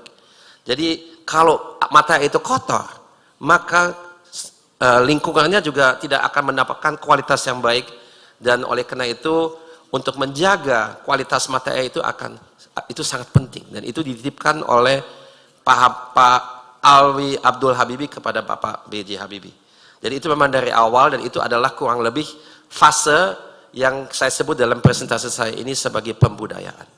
Jadi budaya yang diajarkan kepada Bapak itu memang banyak sekali terdapat di sini, di Sulawesi Selatan, di mana ayahnya bekerja, biarpun ayahnya sebetulnya ada juga darah Gorontalo, tapi sesungguhnya keluarganya berasal dari Bone. Jadi semua nilai-nilai yang ada di dalam Bapak itu memang ditanamkan pada waktu fase pembudayaan itu di Sulawesi Selatan. Lanjut. Kemudian waktu Bapak remaja, Bapak pindah ke Bandung. Bandung karena memang rupanya mau mempersiapkan diri untuk masuk ke ITB. Ya. Tapi sudah masuk ke SMA-nya sudah di Bandung, dan disitulah Pak Habibie berkenalan dengan ibu. Tapi hanya berkenalan saja, tidak ada hubungan khusus. Kemudian boleh saya lihat slide berikutnya, terima kasih. Jadi ini adalah gambar Bapak lagi di SMA, di SMAK di Bandung yang saat ini gedungnya udah runtuh tapi masih ada pada prinsipnya. Lanjut. Jadi ini tadi saya kira fotonya juga sudah kelihatan bahwasanya Bapak dari usia muda sudah senang dengan pesawat terbang. Itu memang sesuatu hal yang ada fascinasi tertentu dengan Bapak dari kecil. Dan Bapak memang masuk ke Fakultas Teknik di Universitas Indonesia Bandung yang merupakan sekarang disebut sebagai Institut Teknologi Bandung, ya, jadi ITB dulu itu bagian daripada UI. Nah ini lanjut, jadi seperti tadi saya sudah sampaikan, Bapak itu kuliah di Jerman, dan waktu itu yang boleh kuliah di Jerman itu hanya adalah orang yang mendapatkan beasiswa. Karena di Indonesia itu masih, kalau kita mau ke luar negeri, banyak hal dikontrol, terutama hal terkait dengan moneter. Jadi untuk Bapak memang tidak boleh menerima beasiswa. Jadi Bapak itu harus minta izin agar supaya ibunya yang sudah bersumpah di mayat suaminya boleh mengirim uangnya melalui, saya kira melalui pos vessel, agar supaya setiap bulan Bapak menerima uang di Aachen, di Jerman. Dan itu saya kira merupakan bagian di mana ini adalah tindakan yang berani sekali saya kira, karena Bapak tidak menerima beasiswa sama sekali, tapi memang berani ke luar negeri, ke Jerman tepatnya, dengan bantuan daripada keluarga atau ibunya yang sebetulnya tidak berpendidikan tinggi, tapi dia hanya ibu rumah tangga saja, dan menjadi pengusaha untuk bisa menghidupkan anak-anaknya. Jadi bagi Bapak Ibu yang mungkin dulu pernah kuliah di Bandung, atau ibunya Bapak itu dikenal sebagai seorang pengusaha dengan banyak kos-kosan, ada catering dan bisnis lainnya, karena memang harus menghidupkan 7 anak waktu suaminya masih hidup dengan 1 anak dalam kandungan. Jadi itulah perjuangan keberanian Ibu Habibie atau Ibu R.A. Habibie, karena memang dalam keadaan itu harus tetap memperjuangkan kelangsungan daripada anak-anaknya. Oleh karena itu Ibu Habibie juga pindah ke Bandung mengikuti jejak-jejak dari atau perjalanan Pak Habibie, karena juga di situ untuk berbisnis mungkin lebih mudah daripada di mana beliau berada di Sulawesi Selatan. Nah, Pak Habibie menempuh pendidikan seperti kita ketahui bersama, mendapatkan diplom Ing itu setara S1 S2 di RWTH Aachen, kemudian juga lulus sebagai dokter insinyur di usia sangat muda dengan hanya 28 tahun, dan itu sebagai S3. Lanjut. Nah, kalau kita lihat selanjutnya bagaimana ya, Bapak memang ini fase berikutnya saya sebut sebagai, dan itu di 2 kota di Hamburg, fase pakar dan profesional. Kalau kita lihat, saya harus terangkan sesuatu di sini, karena kalau lain daripada negara-negara di Inggris, Prancis, atau juga Amerika, kalau kita ambil S3 di Jerman, sebetulnya bukan ada status mahasiswa. Mahasiswa itu kita lepas dengan S2, S3 adalah kita harus mempunyai karya. Kalaupun kita mau mengambil kelas atau SKS itu terserah kita, tapi tidak diharuskan. Yang penting karya ilmiahnya. Banyakkan orang yang mengambil S3 di Jerman, dia kerja sambil meneliti. Dan banyakkan yang kerja sambil meneliti, kerjanya di mana? Di universitas. Sebagai apa? Sebagai dosen dan peneliti. Dan Bapak melakukan hal itu selama 6 tahun di RWTH Aachen. Dan disitulah setelah itu Bapak mendapatkan gelarnya pada tahun 64. Kemudian Bapak setelah itu melanjutkan karirnya di perusahaan industri pesawat terbang di Jerman. Kita harus ketahui bahwa industri di Jerman itu dulu setelah Perang Dunia Kedua dilarang oleh sekutu. Jadi Jerman kalah perang, jadi oleh karena itu Jerman tidak izinkan untuk membuat pesawat lagi. Jadi banyak, itu saya belajar dari Bapak, banyak insinyur-insinyur pesawat terbang yang semula dia berkarir di industri pesawat terbang, karena dia tidak punya pekerjaan, dia masuk ke industri lainnya. Industri seperti industri mobil, industri yang lain juga. Oleh karena itu, di banyak industri-industri Jerman itu terlihat adanya lompatan teknologi, karena banyak insinyur yang semula mendapatkan pendidikannya di konstruksi pesawat terbang tidak boleh kerja di bidangnya, tapi dia bekerja di bidang yang lain. Jadi waktu Bapak masuk ke industri pesawat terbang di Jerman, itu industrinya masih di awal. Jadi mereka mungkin ada sekitar 20 tahun atau 15 tahun tidak bekerja sebagai industri lagi karena tidak boleh. Jadi Bapak masuk ke situ, Bapak sebagai orang baru, tentunya karena belum pernah kerja di industri, tapi orang Jerman pun juga masih harus belajar kembali lagi bagaimana membuat industri pesawat terbang. Bukan membuat pesawat terbang, tapi industri pesawat terbang. Jadi Bapak mulai di HFB, Hamburger Flugzeugbau, yang kemudian menjadi MBB, dan Bapak di waktu itu, waktu di fase pakar dan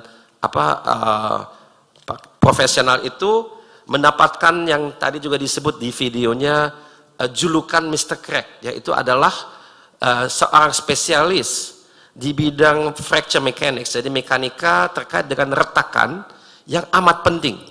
Banyak orang tanya kepada saya mengenai paten-paten Bapak. Paten-paten Bapak yang memang lama ada dan bagaimana sebenarnya ada paten itu. Pertama yang saya belajar dari Bapak itu adalah paten-paten Bapak itu terkait dengan bidang ini, fracture mechanics. Sayangnya tidak bisa kita ketahui, karena waktu itu dunia ini masih dalam fase perang dingin, Cold War. Jadi paten-paten Bapak digunakan dalam kaitan misalnya kalau ada peluru kendali yang namanya missile atau roket interkontinental, atau ada kapal selam, mereka produk-produk itu seringkali ada masalah dengan retakan karena tekanan terhadap kapal selam dan juga kepada roketnya kalau dia diluncurkan kemudian kembali lagi ke atmosfera itu sangat besar, dan banyak masalah dengan itu yang tidak banyak orang tahu bagaimana menyelesaikan itu. Jadi Pak Habibie waktu itu sebagai orang pertama, orang Asia mungkin satu-satunya, mungkin orang Muslim satu-satunya, orang non-Jerman jelas satu-satunya di dalam perusahaannya mendapatkan clearance daripada NATO sebagai untuk boleh bekerja di konteks yang sangat-sangat rahasia itu. Dan saya tidak pernah dikasih tahu oleh Bapak, dan saya kira kita memang tidak boleh tahu apa saja yang menjadi inovasinya Bapak. Tapi pasti Bapak pernah kasih hint kepada saya apa sebenarnya di bidang apa, dan itu adalah terkait dengan produk-produk pertahanan dalam konteks NATO di perang dingin. Jadi Bapak kena spesialisasinya memang dan juga terlibat dalam beberapa proyek. Ini Bapak Ibu bisa melihat proyek-proyek pesawat yang Bapak langsung terlibat itu. Hansa Jet itu adalah pesawat terbang bisnis tahun 60-an. Kemudian ada pesawat terbang angkutan militer itu namanya Transall. Kalau Bapak Ibu melihat sekilas ini Transall lebih besar daripada CN235, tapi ada miripnya kan? Jadi kita bisa lihat pengalaman Bapak yang Bapak dapatkan di MBB atau di HFB tertuang dalam proyek-proyek yang kita lihat di Indonesia. Itu adalah dalam konteks pesawat terbang transportasi militer. Nah, lanjut. Jadi dalam kesibukan itu menjadi seorang profesional dan pakar, Bapak memang menemukan waktunya untuk kembali ke Bandung dan menikah dengan ibu saya, Dr. Hasri Anon Besari, pada tanggal 12 Mei di tahun 62 di Bandung. Langsung setelah itu dibawa pula ibu dan Bapak balik ke Jerman, dan 1 tahun kemudian saya lahir di Aachen. Waktu Bapak masih menulis S3-nya, dan saya selalu dikatakan oleh Bapak, Ham, kamu itu namanya Ilham Akbar, karena memang waktu kamu lahir, saya dapat ilham akbar dan jadi inspirasi besar sekali dan berhasil menyelesaikan disertasi saya. Dan pada waktu tahun 1966, Bapak ada kelahiran adik saya, anak keduanya Tareq Kemal Habibie, dan pada waktu itu Bapak itu memang masih baru di industri dan merasakan sebagai seorang perintis atau juga seorang yang punya tantangan besar sekali seperti Jebel El Tarek. Itu adalah jenderal yang masuk ke nyebrang dari Maroko ke Spanyol dan mulai menaklukkan yang namanya Spanyol, menjadikan Spanyol itu bagian daripada kerajaan yang kemudian kita kenal sebagai kerajaan Andalusia. Itu dimulai dengan Jebel El Tarek, dan Jebel El Tarek itu adalah tempat penyeberangannya yang kita kenal sampai saat ini sebagai Gibraltar. Gibraltar itu Jabal Al-Tariq, jadi bukit Jenderal Tariq, karena di situ ada bukit. Nah, mereka memang mendidik kami, adik saya dan saya, dengan ada bauran di sini. Ada tentunya metode Jerman karena kita berada di Jerman, dengan sekolah dan pendekatan ala Jerman, tapi tetap nilai keislaman dan budaya Indonesia itu kita tentunya mendapatkan terutama melalui ibu. Nah, kemudian saya beralih di sini. Kalau kita lihat foto ini, memang ini di depan CN 235 di Bandung. Jadi Bapak itu mulai beralih ke Indonesia itu mulai tahun 74. Boleh saya lihat slide berikutnya. Jadi di sini kita lihat. Jadi tahun 74 berbekal keilmuan dan pengalaman, Bapak itu dapat panggilan. Ya, semula sebetulnya bukan dari Pak Harto, tapi dari Pak Ibnu Sutowo. Dan di situ memang ada sedikit cerita yang tidak banyak orang ketahui. Sebetulnya yang pertama panggil Bapak balik ke Asia bukan dari Indonesia, tapi dari Filipina. Nah, ini memang banyak orang tidak tahu. Jadi Pak Marcos almarhum mendengar bahwasanya di perusahaan Jerman ada seorang Filipina yang bekerja dan menjadi sangat maju menjadi direksi. Jadi Bapak dipanggil ke Filipina, ke Manila, ke Malacanang Palace. Dan ditanya, mungkin Pak Marcos waktu itu kira Bapak itu orang Mindanao, karena ada nama Habibie. Ya. Tapi Bapak menerangkan, saya ini bukan orang Filipina. Tapi sudah dipanggil gitu ya, dan ditugasi oleh perusahaannya, karena perusahaan Jerman itu ada kerjasama dengan Filipina, dan oleh karena itu Bapak dipanggil ke situ karena ditugasi oleh perusahaan, tapi Bapak menerangkan bahwasannya Bapak bukan orang Filipina, tapi Pak Marcos meminta bantuan daripada Bapak untuk membangun industri pesawat terbang di Filipina. Nah, tapi Bapak menolak. Bapak bilang, saya bukan orang Filipina, kalau negara saya sendiri panggil, saya akan penuhi, tapi kalau tidak, saya mohon maaf, saya tidak bersedia. Nah, rupanya, di situ ceritanya, rupanya Pak Marcos itu bicara dengan Pak Harto. Bahwasanya di Jerman itu ada seorang Indonesia hebat, yang punya prestasi baik, sehingga Pak Harto melalui Pak Ibnu Sutowo panggil ke Bapak pulang ke Indonesia. Jadi ceritanya sebetulnya seperti itu. Jadi memang ini adalah hal-hal yang kadang-kadang kita tidak bisa rencanakan dalam hidup, tapi kejadiannya seperti itu. Dan itu yang membuat Bapak memang dari dahulu kala selalu menulis surat kepada dubes atau kepada siapapun di pemerintahan kapan waktunya untuk pulang, dan selalu dijawab belum. Kamu tetap saja di Jerman, menjalankan karirnya, mendapatkan ekspertisnya, mendapatkan kepakarannya, pengalamannya, tapi sekarang belum waktunya. Jadi selama itu Bapak selalu menunggu, dan kita sudah waktu itu keburu membangun rumah dan sebagainya di Jerman, karena Bapak tidak pernah tahu kapan Bapak boleh pulang. Tapi di kesempatan itu tahun 74 pulang, dan Bapak menjadi penasehat Pak Harto dari tahun 74 sampai 78. Kemudian secara sekuensial juga membangun PT Notanyo, dan yang tidak ditulis di sini juga membangun BPPT. BPPT itu dulu karena Bapak pulang, Bapak langsung menjadi kepala divisi Pertamina, divisi teknologi tinggi dan aeronautika, dan itu pada tahun 78 adalah cikal bakal daripada BPPT. Tahun 70-an di Indonesia yang punya uang itu hanya Pertamina. Jadi semuanya pasti ada kaitan dengan Pertamina. Ya. Jadi itu yang kita lihat di Jalan Tamrin sekarang, yang sekarang jadi gedungnya dari Kementerian Marves. Itu dulu BPPT, dan lebih dulu lagi itu adalah kantor Pertamina, di mana ruangan yang Bapak gunakan ada ruangannya dari Pak Ibnu Sutowo sendiri. Dan Bapak juga sekaligus menggelar sebagai profesor di ITB. Jadi rencana semula Bapak itu tidak pernah punya rencana menjadi menteri sebetulnya. Jadi Bapak pulang ke Indonesia, menjadi penasehat, kemudian mau mendirikan perusahaan PT Notanyo waktu itu. Bapak bangun rumah di Bandung yang tidak pernah dihuni, karena memang Bapak tahun 78 di luar dugaan menjadi menteri. Jadi tidak bisa menetap di Bandung. Dan kalau kita lihat, kita hitung, Pada tahun 1976 didirikan PT Nortanio yang kemudian diganti nama menjadi PT IPTN, kemudian ganti nama lagi menjadi PT Dirgantara Indonesia sampai dengan hari ini masih begitu. Janjinya Bapak kepada Pak Harto adalah bahwasanya pada ulang tahun Indonesia yang ke-50 akan ada pesawat terbang made in Indonesia, made by Indonesians terbang. Dan itu dipenuhi. Jadi pada tahun 95 kita melihat penerbangan perdana dari 250 di Bandung yang kita saksikan bersama melalui TV. Saya masih ingat waktu itu saya masih kerja di Boeing, jadi saya terbang dari Amerika khusus untuk menyaksikan penerbangan perdana itu. Ada Pak Harto, ada Pak Trisutrisno yang masih hidup, Bapak, Ibu, dan banyak orang lainnya.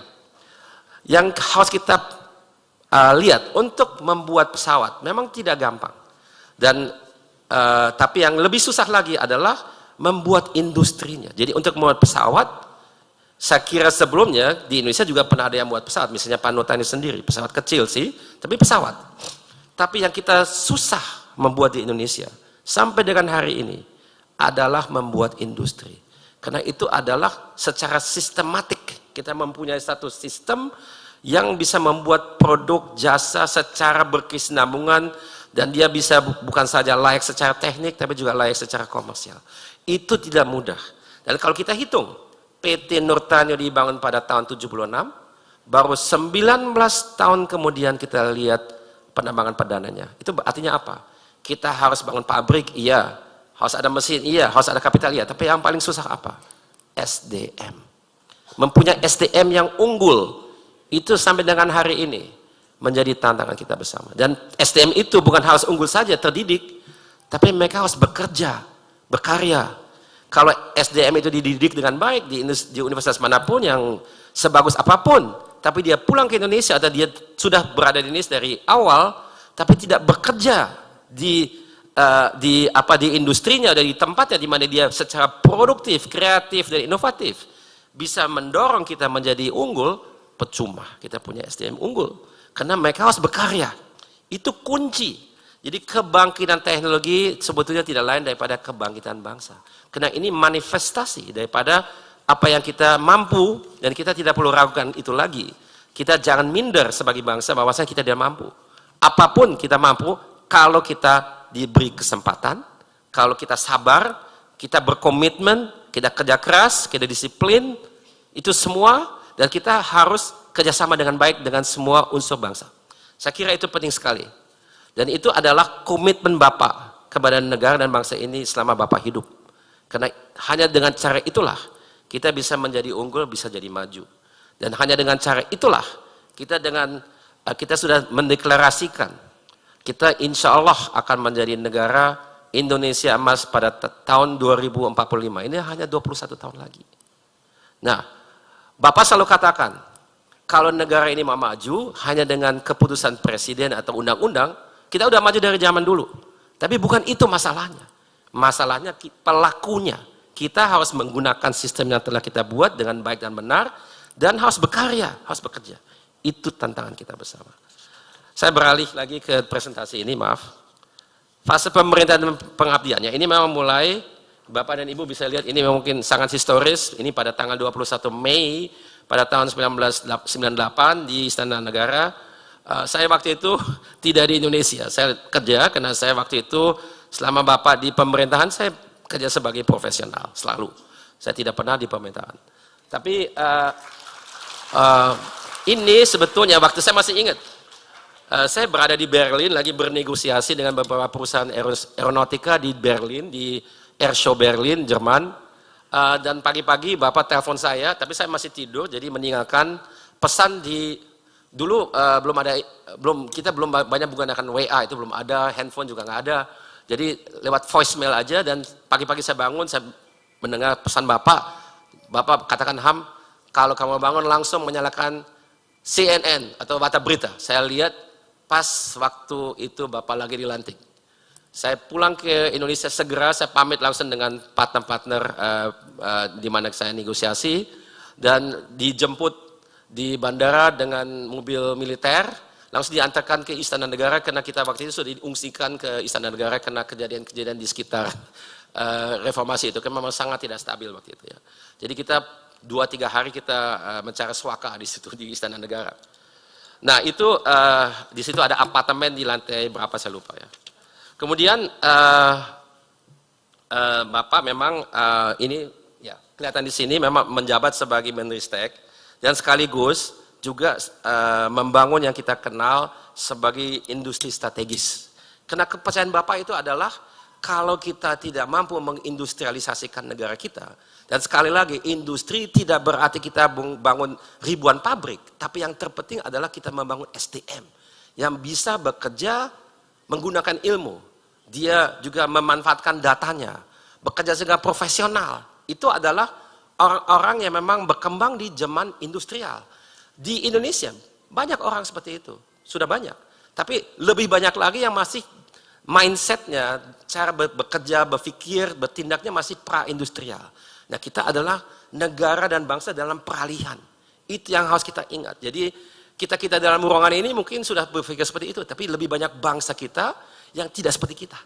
Jadi itu ya tantangan kita bersama. Dan itu oleh karena itu industri strategis itu memang punya arti, bukan kalau kita lihat strategis definisi saat ini itu lebih terkait dengan tentara, dengan militer. Tapi itu bukan definisi Bapak. Definisi Bapak adalah strategis dalam kaitan membangun negara dan bangsa ini. Jadi situ semuanya memang punya teknologi yang berbeda-beda dan semuanya kurang lebih masih ada, tapi ada yang kuat, ada yang kurang kuat.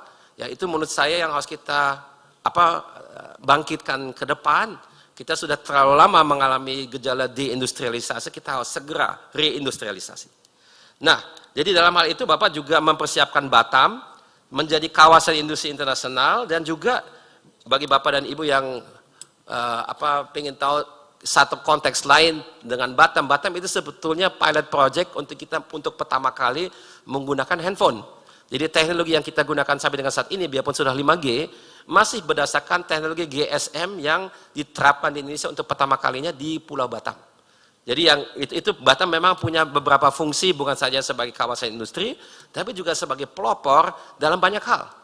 Lain hal yang juga tidak banyak orang tahu itu mengenai kalau kita dari Batam pergi ke Pulau Rempang dan Galang, itu ada banyak jembatan. Jembatan kalau kita lihat dari pulau ke pulau itu berbeda-beda dengan sengaja. Jadi tipe jembatan itu berbeda-beda karena Bapak mau kasih kesempatan untuk bangsa kita mencoba beberapa macam teknologi jembatan yang berbeda-beda, karena sehingga kita punya pengalaman. Karena pengetahuan itu tidak ada manfaat maksimalnya kalau kita tidak terapkan. Terapan itu sangat penting, dan itu pelatihannya sebagian itu memang terjadi di Batam. Lanjut. Nah sekarang saya sedikit lompat, karena pada saat yang sama Bapak juga mendirikan yang kita kenal sebagai Ikatan Cendekiawan Muslim Indonesia. Dan disitulah mulai berkembang paradigma yang sampai dengan saat ini banyak organisasi dan saya sendiri masih anut bahwasanya sebagai manusia yang insan ya kamil mungkin berlebihan, tapi insan yang sebaik mungkin kita memang harus punya dua-duanya. Tidak mungkin kita hanya iptek atau hanya imtak. Iptek itu penting, imtak juga penting. Ya bagaimana kita harus melihat dua-duanya dalam hubungan satu sama lainnya. Ya kalau kita lihat Bapak selalu menerangkan seperti ini. Bayangkan kita hanya mempunyai imtak, 0 iptek. Maka kita adalah orang yang kalau menemukan masalah, kita tidak berdaya. Kita tidak tahu bagaimana menyelesaikan masalah. Jadi orang yang hanya imtek 0 iptek, hanya imtak 0 iptek, orang yang tak berdaya. Sebaliknya, kalau kita 0 imtak 100% iptek, kita bisa bahaya. Karena kita tidak punya nilai-nilai bagaimana nilai etos dan moral yang diturunkan untuk bagi kita sebagai muslim dari Al-Quran dan As-Sunnah untuk menilai apa tindakan dan ide kita itu baik atau tidak baik. Jadi dua-duanya sesungguhnya kita harus miliki. Tentunya jarang ada seorang yang kuat sama kuatnya di dua-duanya, tapi ada yang lebih kuat di iptek, ada yang lebih kuat di imtak, tapi pada dasarnya kita harus punya dua-duanya. Nah ini adalah paradigma yang saya kira dikembangkan oleh Bapak melalui IJMI, dan sekarang sudah di banyak organisasi yang saya ikut serta atau saya pimpin itu sudah diterapkan seperti itu. Kemudian loncat ke fase kepresidenan. Jadi saya kira tadi sudah banyak sekali hal diceritakan, dan mungkin saya tidak banyak mau tambahkan, tapi Bapak dalam hal itu memang sangat berpegang kepada prinsip-prinsip yang dianut Bapak seumur hidup. Prinsip itu penting dalam hidup. Kita memang harus punya prinsip. Fleksibilitas penting juga, tapi memang ada prinsip-prinsip yang kita tidak boleh langgar. Saya selalu kasih contoh kalau ada orang yang tanya saya mengenai prinsip Bapak itu seperti apa. Jadi kita sebagai bangsa punya kesepakatan bahwasannya, ini saya mau ceritakan satu prinsip yang ekstrim. Ya. Prinsipnya itu adalah, sewaktu tahun 99, itu kita memang mengalami adanya gejala yang pahit sekali, atau adanya peristiwa pahit. Kita terpaksa harus melepaskan tim-tim, karena ada referendum. Tapi referendum itu dikasih peluang oleh Bapak. Kenapa? Karena prinsipnya adalah, kita ini negara bangsa yang menolak yang namanya kolonialisme. Itu ditulis dalam mukadimah Undang-Undang Dasar 45 kita. Kita tidak boleh seperti itu. Jadi kita harus konsekuen. Kalau kita memang definisi daripada Republik Indonesia ini adalah dalam batasan negara yang menjadi suksesor daripada negara koloni Hindia Belanda. Jadi Timor Leste, tim-tim tidak termasuk sebetulnya. Ya. Jadi karena Bapak mau menyelesaikan masalah ini untuk selamanya, Bapak memberikan peluang bagi rakyat Timor Leste atau tim-tim untuk menentukan dia mau bergabung boleh atau mau berpisah boleh. Tapi mohon kalau memang mau bergabung untuk selamanya jangan ribut lagi. Karena kita lihat selama Timor Leste tim-tim waktu itu masih di bawah kita, kalau kita hitung subsidi per orang di provinsi tim-tim waktu itu jauh di atas yang lain. Tapi kita tidak pernah tenang dengan mereka. Jadi itu ada waktunya di mana, dan itu khusus setelah tahun 90, 91 di mana ada perestroika di Rusia atau Uni Soviet dan itu pecah, perang dingin boleh dikatakan selesai. Jadi perhatian dunia atau toleransi Amerika, atau bukan toleransi, dukungan Amerika dan juga negara lain terhadap kita di tim-tim itu tiba-tiba hilang. Jadi Indonesia diserang oleh dunia, terutama di PBB atau juga oleh LSM internasional, bahwasanya kita ini tidak baik dan sebagainya. Dan Bapak mau menyelesaikan itu, biarpun itu saya kira adalah alasan kenapa Bapak akhirnya tidak bisa terus sebagai presiden. Karena memang suasana di Indonesia tidak kondusif terhadap itu waktu itu ya. Jadi itu konsekuensinya dan Bapak ambil konsekuensinya. Karena prinsipnya keputusan yang harus diambil oleh pimpinan tidak selalu harus populer, tapi harus benar. Sekarang kita merasakan konsekuensi daripada keputusan tersebut, tapi dulu mungkin tidak, karena masih banyak emosi. Ya. Tapi itu adalah saya kira satu sifat kepemimpinan. Seorang pimpinan harus membuat keputusan yang benar, yang tidak selalu populer, dan biarpun nanti itu ada konsekuensi yang pahit sekali atas kepemimpinan, atas keputusan yang diambil, itu yang harus rela mengambilnya. Tadi saya kira itu sudah digambarkan sekilas oleh Bapak dari Jepang dan juga Ibu, itu ada budaya terkait di mana kita harus merelakan diri terhadap apa yang memang kita harus lakukan secara konsekuen. Dan itu adalah prinsip Bapak. Dan saya kira itu ada kaitan dengan budaya Bugis sebetulnya. Dan yang terakhir ini, setelah Bapak tidak lanjut sebagai presiden, memang Bapak masuk yang saya sebut sebagai fase pelestarian. Dan di situ Bapak mau memastikan bahwasannya apa yang Bapak bangun selama ini tidak sia-sia. Jadi didirikanlah pada tanggal 10 November tahun 1999, yaitu adalah pada Hari Pahlawan, Habibie Center oleh kami berempat. Jadi Bapak Ibu, adik saya dan saya, kami berempat mendirikan Habibie Center, dan sampai dengan hari ini saya masih ketua Dewan Pembina. Kemudian Habibie Center dimaksudkan untuk menjadi pendamping dari perkembangan demokrasi di Indonesia dengan berbagai aktivitas dan penelitian. Dan di periode ini juga Bapak sebetulnya sering berada di luar Indonesia karena mendampingi Ibu untuk bisa sembuh kembali dari penyakit yang diderita oleh beliau, itu lebih terkait dengan paru-paru, ada masalah paru-paru, dan akhirnya tahun 2010 seperti tadi sudah disebut, Ibu wafat memang di München, di Munich. Boleh saya lihat slide berikutnya. Dan setelah itu Bapak memang menulis buku. Menulis buku itu juga ada ceritanya. Karena Bapak tentunya karena kehilangan sebagian besar daripada jiwanya, mungkin setengahnya. sangat-sangat berduka. Dan menurut Bapak, kalau Bapak tidak mengambil tindakan, para dokter sudah sampaikan ke Bapak itu ada risiko menjadi gila. Jadi apa yang harus dilakukan? Ya memang saran dari para dokter itu salah satunya adalah untuk menulis buku. Dan menulis buku itu Bapak lakukan, dan itu buku buku kedua yang ditulis oleh Bapak. Yang pertama itu adalah detik-detik yang menentukan, menggambarkan masa kepresidenan Bapak 517 hari, digambarkan sangat detail dalam buku ini.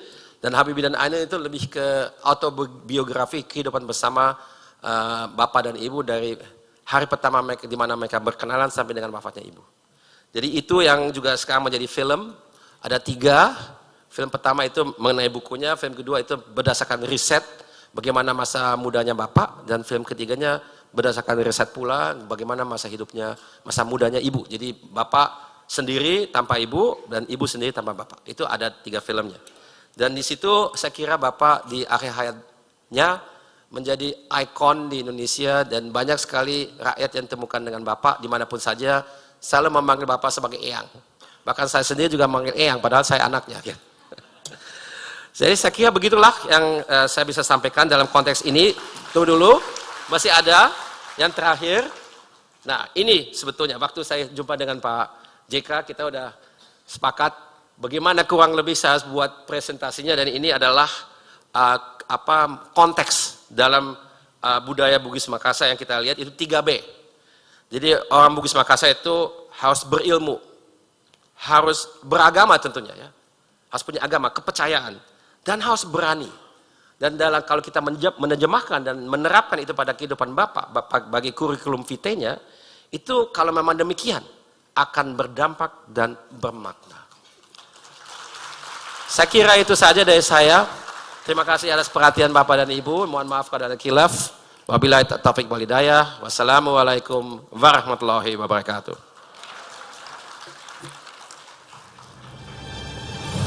Luar biasa, terima kasih kepada Bapak Dr. Ilham Akbar Habibie. Sekali lagi kita berikan aplaus yang luar biasa kepada Bapak Dr. Ilham Habibie. Baik, memasuki sesi pemateri terakhir tanpa mengurangi rasa hormat kepada Bapak Hamid Awaludin untuk dapat menempati podium yang telah disediakan. Sebelum itu mari kita sama-sama menyaksikan video terlebih dahulu. Yusuf Kalla seorang tokoh Bugis yang dikenal luas sebagai negarawan, pengusaha, dan filantropis. Lahir di Watampone, Sulawesi Selatan, beliau tumbuh dengan nilai-nilai Bugis yang kuat.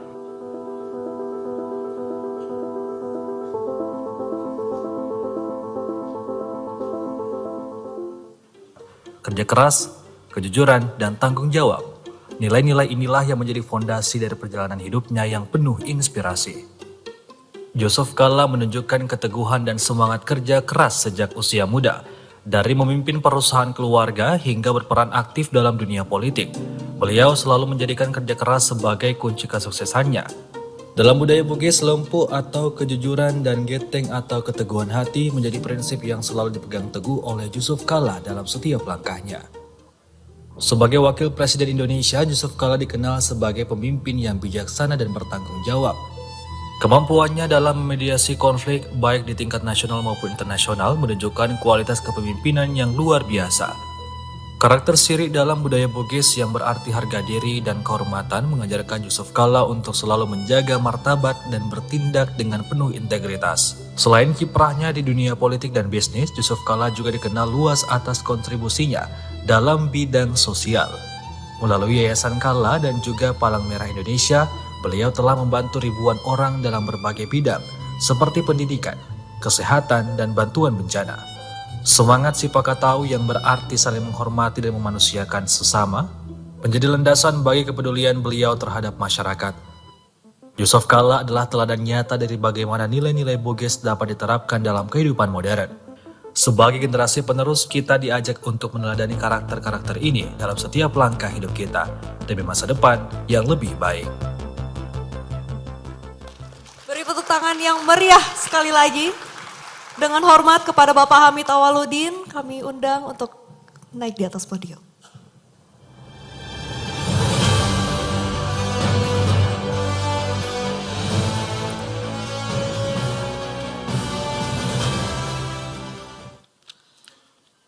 Pertanyaan pertama adalah, apa kaitan memakai jas dengan kelangkaan listrik? Sebagai wakil presiden, Pak JK gelisah saat itu. Di berbagai tempat listrik langka.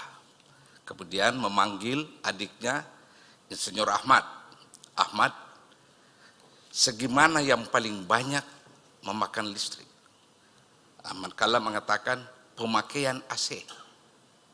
Lalu Pak JK dengan cepat membuat aturan sebagai berikut. Seluruh AC ruangan yang ber-AC di kantor pemerintah naikkan dari 18, 20 menjadi 24. Lalu ada pertanyaan, bagaimana para pejabat yang suka pakai jas, Pak? Jawabannya beliau, Indonesia ini memang gila. Negara tropis satu-satunya yang begitu panas, para pejabatnya senang memakai jas. Dan sejak itu keluar perintah, wahai para pejabat seluruh Indonesia, jangan pakai jas di kantor. Itulah sebabnya para pejabat berubah memakai pakaian batik atau lengan panjang di kantor. Maknanya adalah seorang JK dengan cerdas dan simpel menemukan solusi agar kita tidak langka dalam listrik. Cukup dengan mengubah gaya hidup dan menjadi contoh ke tempat lain atau orang lain. Itulah sejarahnya mengapa suhu udara di kantor-kantor pemerintah dinaikkan dari 18 menjadi 24. Dan itu pula sebabnya sejak itu orang tidak lagi memakai jas. Jadi dua hal untuk urusan simpel, mengurangi pemakaian listrik, kemudian mengubah gaya hidup. Hadirin, sidang kabinet senyap. Pak JK Wapres, ada dua kubu dalam anggota kabinet. Satu menggebu-gebu menolak membiayai atau menggelontorkan dana ke Garuda. Garuda waktu itu sudah mau dibangkrutkan oleh sebuah perusahaan di Eropa. Satu sisi mengatakan tidak, kita harus mati membela Garuda karena Garuda adalah lambang kebangsaan kita. Pak JK tidak kehabisan akal, memanggil kedua belah pihak. Oke, Anda Menteri Keuangan benar juga, Anda benar juga.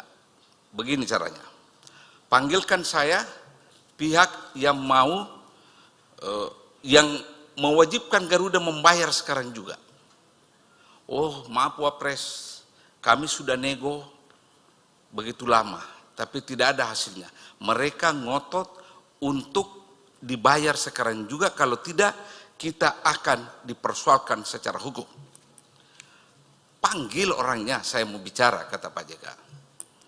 Singkat kata, pihak tempat Garuda menunggak datang ke Pak JK. Pak JK mengatakan, oke, pesawat negeri saya ini bermasalah dengan Anda, tapi Anda juga penuh masalah. Apa Pak Wapres? Gini, kalau kamu memaksa saya, bangsa saya, membayar sekarang juga, saya juga akan mengatakan kepada dunia dan perusahaanmu bisa bangkrut. Ketika transaksi antara perusahaanmu dan Garuda, pasti ada hengki-pengki di situ. Dan saya akan buka.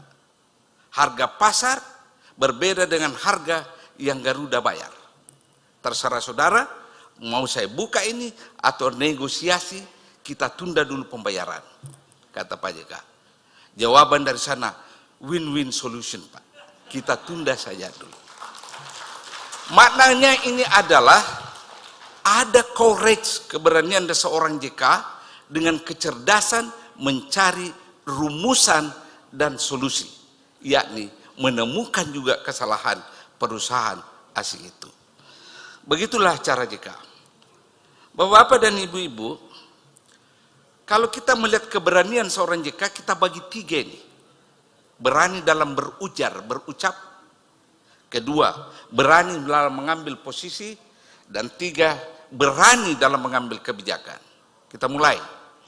Ketika Poson dan Ambon berantem, Kristen versus Muslim, Pak JK tengah malam, Hamid, besok kau jumpa pers. Katakan, baik Kristen maupun Islam, dua-duanya masuk neraka. Karena iklannya kalau Kristen mengatakan membunuh Islam, masuk surga, Islam mengatakan membunuh Kristen, masuk Islam. Pak JK mengatakan dua-dua masuk neraka. Kenapa bisa, Pak? Dia bilang, kamu bilang bahwa tidak ada agama menyuruh umatnya saling membunuh. Itu. Saya tanya Pak JK, ya Bapak lah, Bapak kan Menko, saya ini bukan siapa-siapa. Hamid, kau lakukan saja itu. Saya penasaran, kenapa bukan beliau? Dia jawab, Hamid, kalau saya ucapkan itu dan ada serangan, matilah ini upaya mendamaikan itu. Tapi kalau saya, Pak, gimana? Loh, kalau kamu disalahkan orang, saya ambil alih. Hamid itu salah ucap, kata Pak JK. Jadi, lalu saya bilang, Bapak jadikan saya kelinci percobaan. Jawabannya, terima nasibmu sebagai anak buah. Hadirin yang saya hormati, coba kita lihat posisi. Dari dulu Pak JK kalau mengambil posisi dan sikap sama aja, sebelum jadi pejabat dan pada saat menjabat dan setelah menjabat. Coba kita lihat. Ketika dia masih pengusaha di sini, sudah aktivis Golkar, bahkan sudah jadi anggota MPR.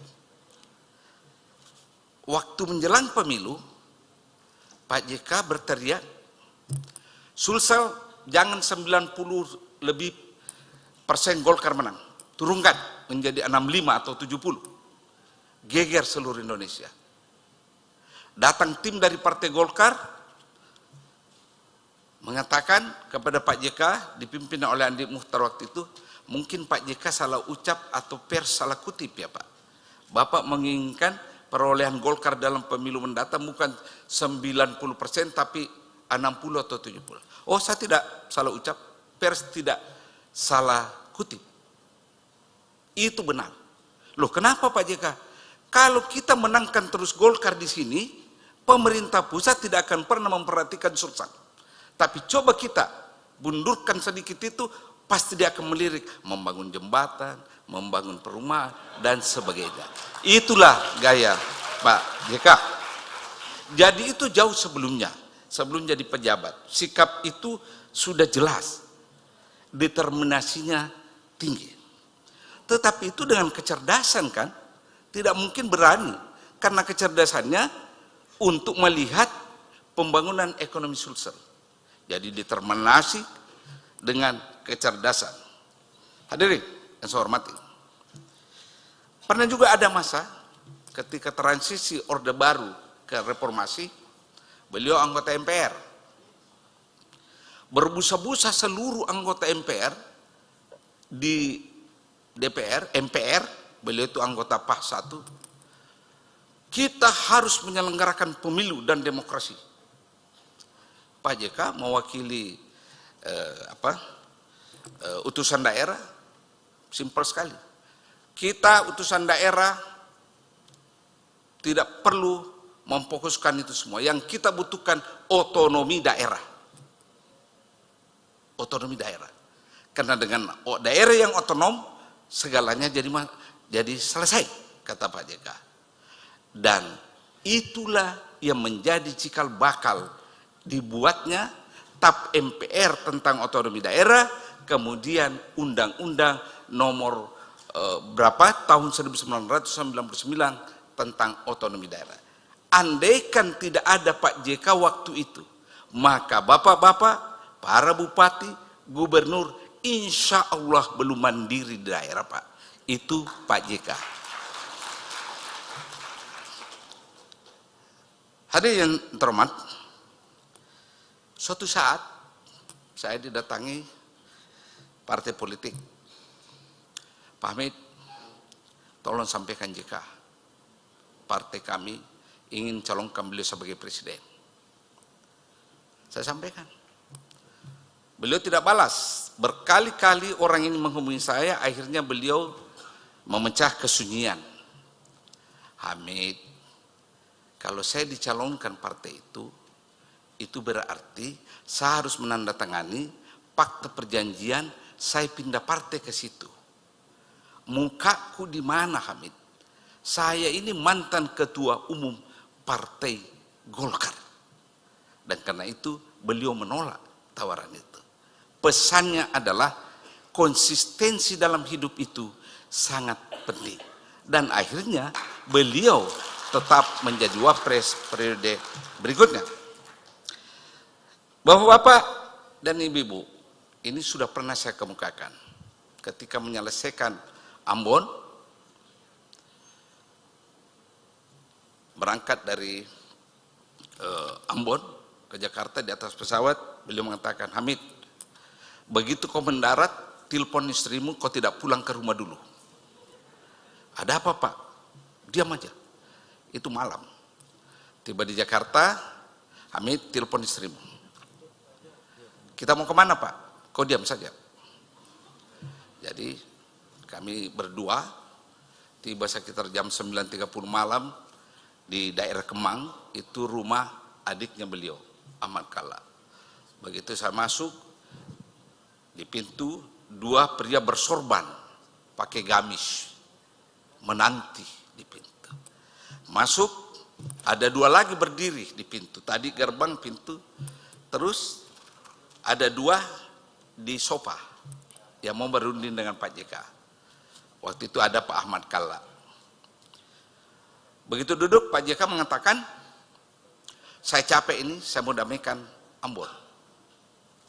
Satu di antara orang di pintu tadi bungkuk. Saya lihat ada pedang panjang di kakinya. Itulah laskar jihad. Terus Pak JK berbisik, Hamid, kau diam saja. Jangan kau bicara kalau saya tidak perintahkan. Saya diam, duduk manis. Apalagi saya lihat pedang, tentu saya takut kan. Nah Pak JK cara, saudara saya mau damaikan Ambon. Saya tidak menginginkan ada saudara-saudaramu saling membantai karena keyakinan. Tidak boleh.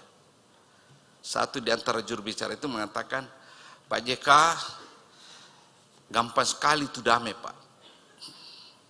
Gampang. Tapi ini susahnya, Pak, karena Bapak harus mengerti aspirasi Islam. Pak JK langsung pukul meja. Prak! Jangan kau pernah ajari saya tentang apa itu Islam dan praktek Islam. Berapa orang kau kasih naik haji? Berapa anak yatim kau pelihara? Berapa orang kau sekolahkan? Berapa masjid kau bangun? Jangan lakukan itu. Dan dalam Islam yang susah itu perang. Karena ada persyaratannya kan? Tidak boleh bunuh ini, tidak boleh. Dalam Islam damai itu paling gampang. 5 kali sehari. Assalamualaikum, assalamualaikum dalam sembahyang. Itu salam damai. Terus Pak JK bilang, kamu mau ikut damai atau tidak? Saya mau damaikan Ambon. Pilihanmu itu. Pulanglah kita. Subuh hari, Pak JK menelpon. Hamid. Karena kalau dia itu gembira, cengkok dan panggilan saya itu panjang. Hamid. Tapi kalau memerintah dan penuh kegelisahan pendek. Hamid. Atau ada kalanya, Hamid, tapi ini kan panjang. Hamid, saya sudah bicara, laskar jihad mau damai. Apa artinya ini? Determinasi sekali lagi. Memberi ultimatum, Anda mau ikut atau tidak ikut. Kemudian pesan berikutnya, sebagai menteri waktu itu, dia ingin mengirim pesan. Negara tidak boleh kalah dengan intimidasi dan ancaman. Negara harus tegak, kata beliau. Nah, suatu saat di Ambon, kita merambah jalan menuju damai. Pak JK ingin memasuki kawasan Kristen. Almarhum Gubernur Ambon waktu itu, Maluku, Saleh Latukonsina datang berbisik ke saya. Pak Hamid, tolong beritahu Pak Melko, jangan ke sana. Kami ini sudah 6 bulan tidak berani ke sana. Ya saya bisiki Pak JK. Pak, sudahlah Hamid, sudahlah kita ke sana. Kemudian ada kompromi. Pengamanan boleh Pak Menteri, tapi kita kirim dulu penembak mahir menjaga Bapak. Tidak ada penembak mahir di sini, saya mau ke sana, jangan. Kemudian mau dikawal mobil keamanan, beliau juga tidak mau. Akhirnya kami berangkat dengan 2 mobil Kijang. Ajudannya beliau sama saya ingat Yogi namanya. Yogi, ada pistolmu Yogi? Ada Pak. Berapa pelornya Yogi? Ada 5 Pak. Ya cukup dipakai menggertak itu kata dia. Kita masuk. Yang menarik dalam gerbang itu, di gerbang itu tertulis semua boleh masuk kecuali orang Islam dan anjing gila. Saya kasih tahu Pak JK, Pak baca itu Pak. Apa itu? Pak JK kata, tutup mulutmu kita terus. Berani masuk di kawasan Kristen yang sudah lama sekali tidak bisa dimasuki orang Islam. Cerdiknya Pak JK, tujuan utamanya ke rumah Uskup Mandagi. Mandagi tidur siang, menteri menunggu. Bagaimana kalau kita bangunkan pendeta Pak? Jangan, biarkan dia tidur lelap dulu. Akhirnya menunggu Pak JK hampir 2 jam. Ketika Mandagi keluar minta ampun, minta maaf, membuat Pak Menko menunggu. Dan dia mengatakan, Pak Menko, kami siap mengikuti apa saja yang Bapak kehendaki. Pak JK bisik ke saya, inilah hasil pengorbanan 2 jam menunggu ini pastor. Nah, habis itu kita langsung ke kawasan Islam. Dan Pak JK memberitahu mereka sebelum kita ke Kristen. Saya mau masuk ke Kristen. Jangan sampai dianggap bahwa kita berat sebelah. Nah, Bapak-bapak, apa yang ingin saya katakan di sini, determinasi Pak JK kalau ada sesuatu yang dikehendaki unquestionable and unchallenged, susah sekali kita katakan tidak. Kalau dia sudah meyakini sesuatu benar, dia jalankan. Dia tidak pilih lagi alasan dan sebagainya. Kedua, apapun yang dia mau lakukan selalu disertai dengan hitungan rasional, kecerdasan. Jadi bukan keberanian tanpa kecerdasan, selalu ada hitungan di dalamnya. Nah, coba kita lihat kebijakan Pak JK. Itu tadi sikap, sekarang kebijakan. Ibu-ibu harus berterima kasih ke Pak JK. Benar. Apa itu? Ketika beliau melihat APBN kita banyak tergerus dengan minyak tanah kan? Ibu-ibu memasak. Pak JK dengan akal rasionya yang sangat matematis menghitung berapa persen APBN kita mensubsidi minyak tanah. Lalu beliau mengambil kesimpulan, enggak, kita harus ubah ini minyak tanah. Itulah lahir gas yang ibu-ibu pakai di rumah kan. Terus Pak JK bilang, ibu-ibu ini Hamid harus terima kasih ke saya. Dengan mengubah minyak tanah ke gas, ibu-ibu tidak perlu harus cuci muka karena kotor itu minyak tanah. Ada persoalan, bagaimana ini mengubah ini kompor menjadi tabung gas. Beliau minta uang ke Menteri Keuangan. Menteri Keuangan, waduh begini, begitu, begini. Ya di mana-mana Menteri Keuangan kan pelit. Ya beliau mengatakan, ya terserah. Kalau kau kasih saya uang beli tabung, maka hasilnya lebih banyak savingmu ke depan. Itulah kisahnya tabung gas, Pak. Yang masalah adalah warna. Mau dikasih kuning, beliau ketua Golkar. Wah, ndak enak alamin. Mau dikasih merah, PDIP. Mau dikasih biru tua, wah, ini Demokrat. Ya kan? Mau dikasih putih, itulah PKS. Jadi terjadi pertentangan. Akhirnya beliau cari warna Hamid, bukan ke saya, cari warna yang tidak ada asosiasinya dengan warna partai politik. Itulah warna yang hijau-hijau sekarang, Bu. Semua itu. Itu pertimbangan politik itu.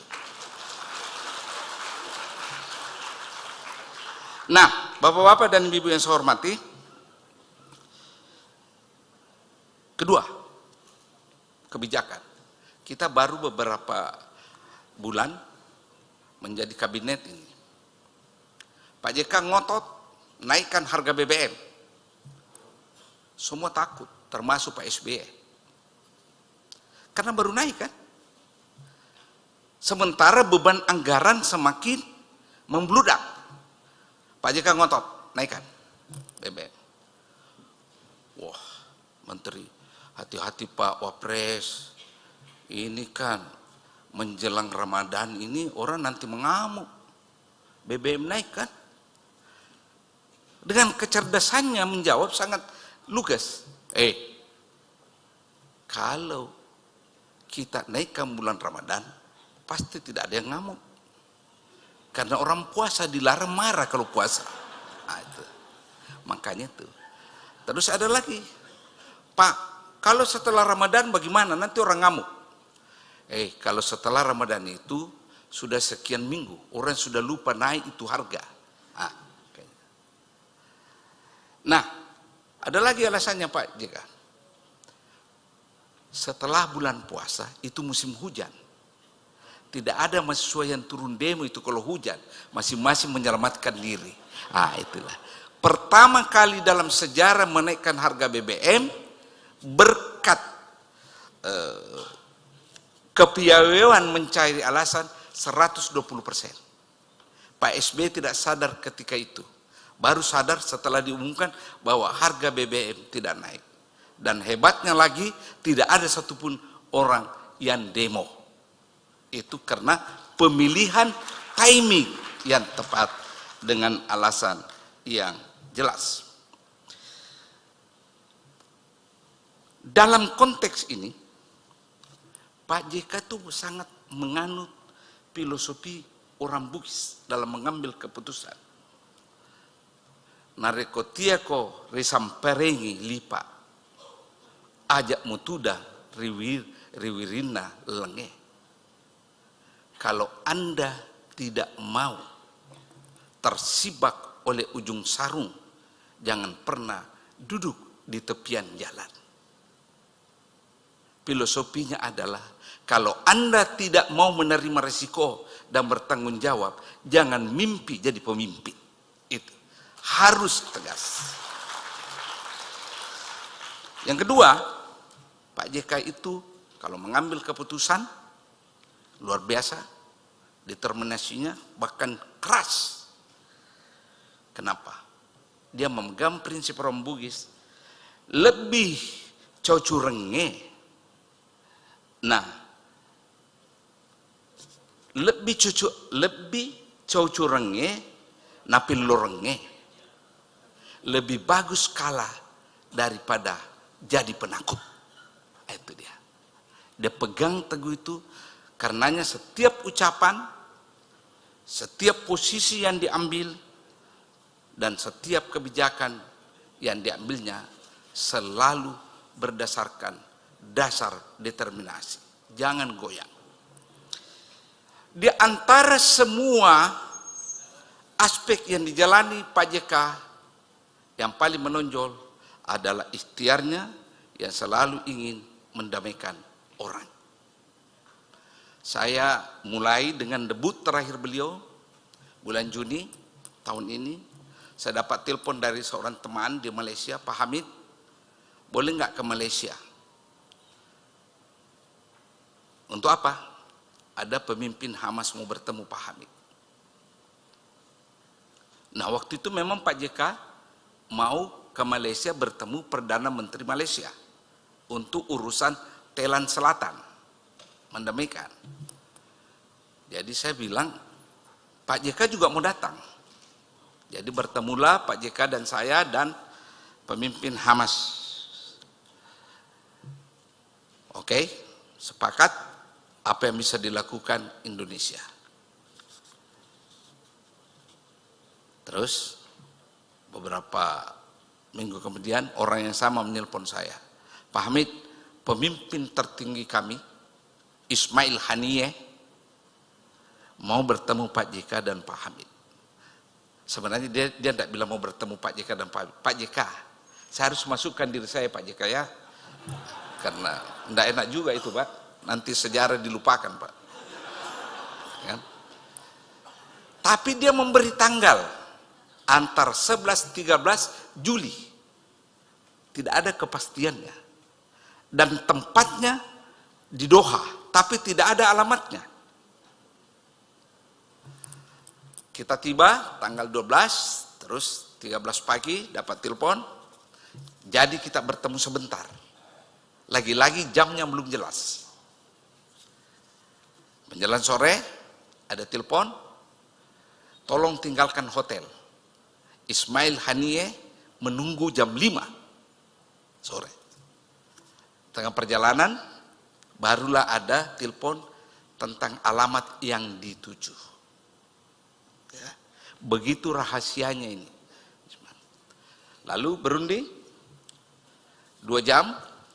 Ismail Haniyeh minta tolong ke Pak JK untuk menjembatani dirinya, Hamas dan Al-Fatah. Dan beliau bilang ke Pak JK, kami mau mulai perundingan di Cina dulu. Ya, setelah itu kita bertemu. Yang menariknya adalah pertemuan Cina selesai, lalu saya dapat telepon. Pertemuan itu tanggal 13 Juli ya. Beberapa waktu kemudian saya dapat telepon, Ismail Haniyeh mau bertemu lagi Pak JK 2-3 minggu ke depan membicarakan hasilnya Cina dan bagaimana cara melaksanakannya. Ingin sekali mengikuti metode penyelesaian Aceh. Saya lapor ke beliau, Hamid, ke ujung manapun kita datang demi mendamaikan orang Hamid. Karena itu ibadah tertinggi. Nah, sebelum saya lanjutkan ini, karena setiap saya bantu beliau mendamaikan dimanapun, dalam negeri, luar negeri, Hamid, mendamaikan orang itu ibadah. Ada hadis Nabi. Hadis mengatakan ke sahabat, tahukah kalian ibadah apa yang lebih tinggi dari sholat dan puasa? Tidak tahu ya Nabi. Itulah mendamaikan orang. Jadi kau ini Hamid sudah ada rumahmu di surga ini. Kau bantu saya ini. Suatu saat sholat maghrib di rumah beliau. Hamid, ambil wudhu. Kenapa Pak? Kita sholat maghrib saudara. Saya ini ketua dewan masjid. Kau harus salat. Pak, untuk apa saya salat Pak? Saya kan sudah ada rumah di surga ini Pak. Untuk apa lagi? Hamid, salat itu penting. Nah, gitulah cara Pak JK. Nah, apa yang terjadi? 2 hari sebelum meninggal, dia itu ditembak tanggal 30 kan, Juli. Terkonfirmasi kita akan bertemu itu bukan di Doha lagi, tapi mungkin di Turki waktu itu. Tidak pernah terjadi pertemuan berikut itu karena Haniyeh meninggal di Iran, dibunuh, dan kemungkinan yang membunuhnya itu adalah agen rahasia Israel, kemungkinan besarnya. Sejam setelah kejadian pembunuhan, saya dapat telepon, Hamid, bisa nggak Pak JK memberi kami kehormatan kelompok Hamas? Apa Pak? Menghadiri pemakaman almarhum. Ya, supaya saya kelihatan gagah juga berani kan. Saya langsung iakan tanpa konsultasi Pak JK. Karena kalau toh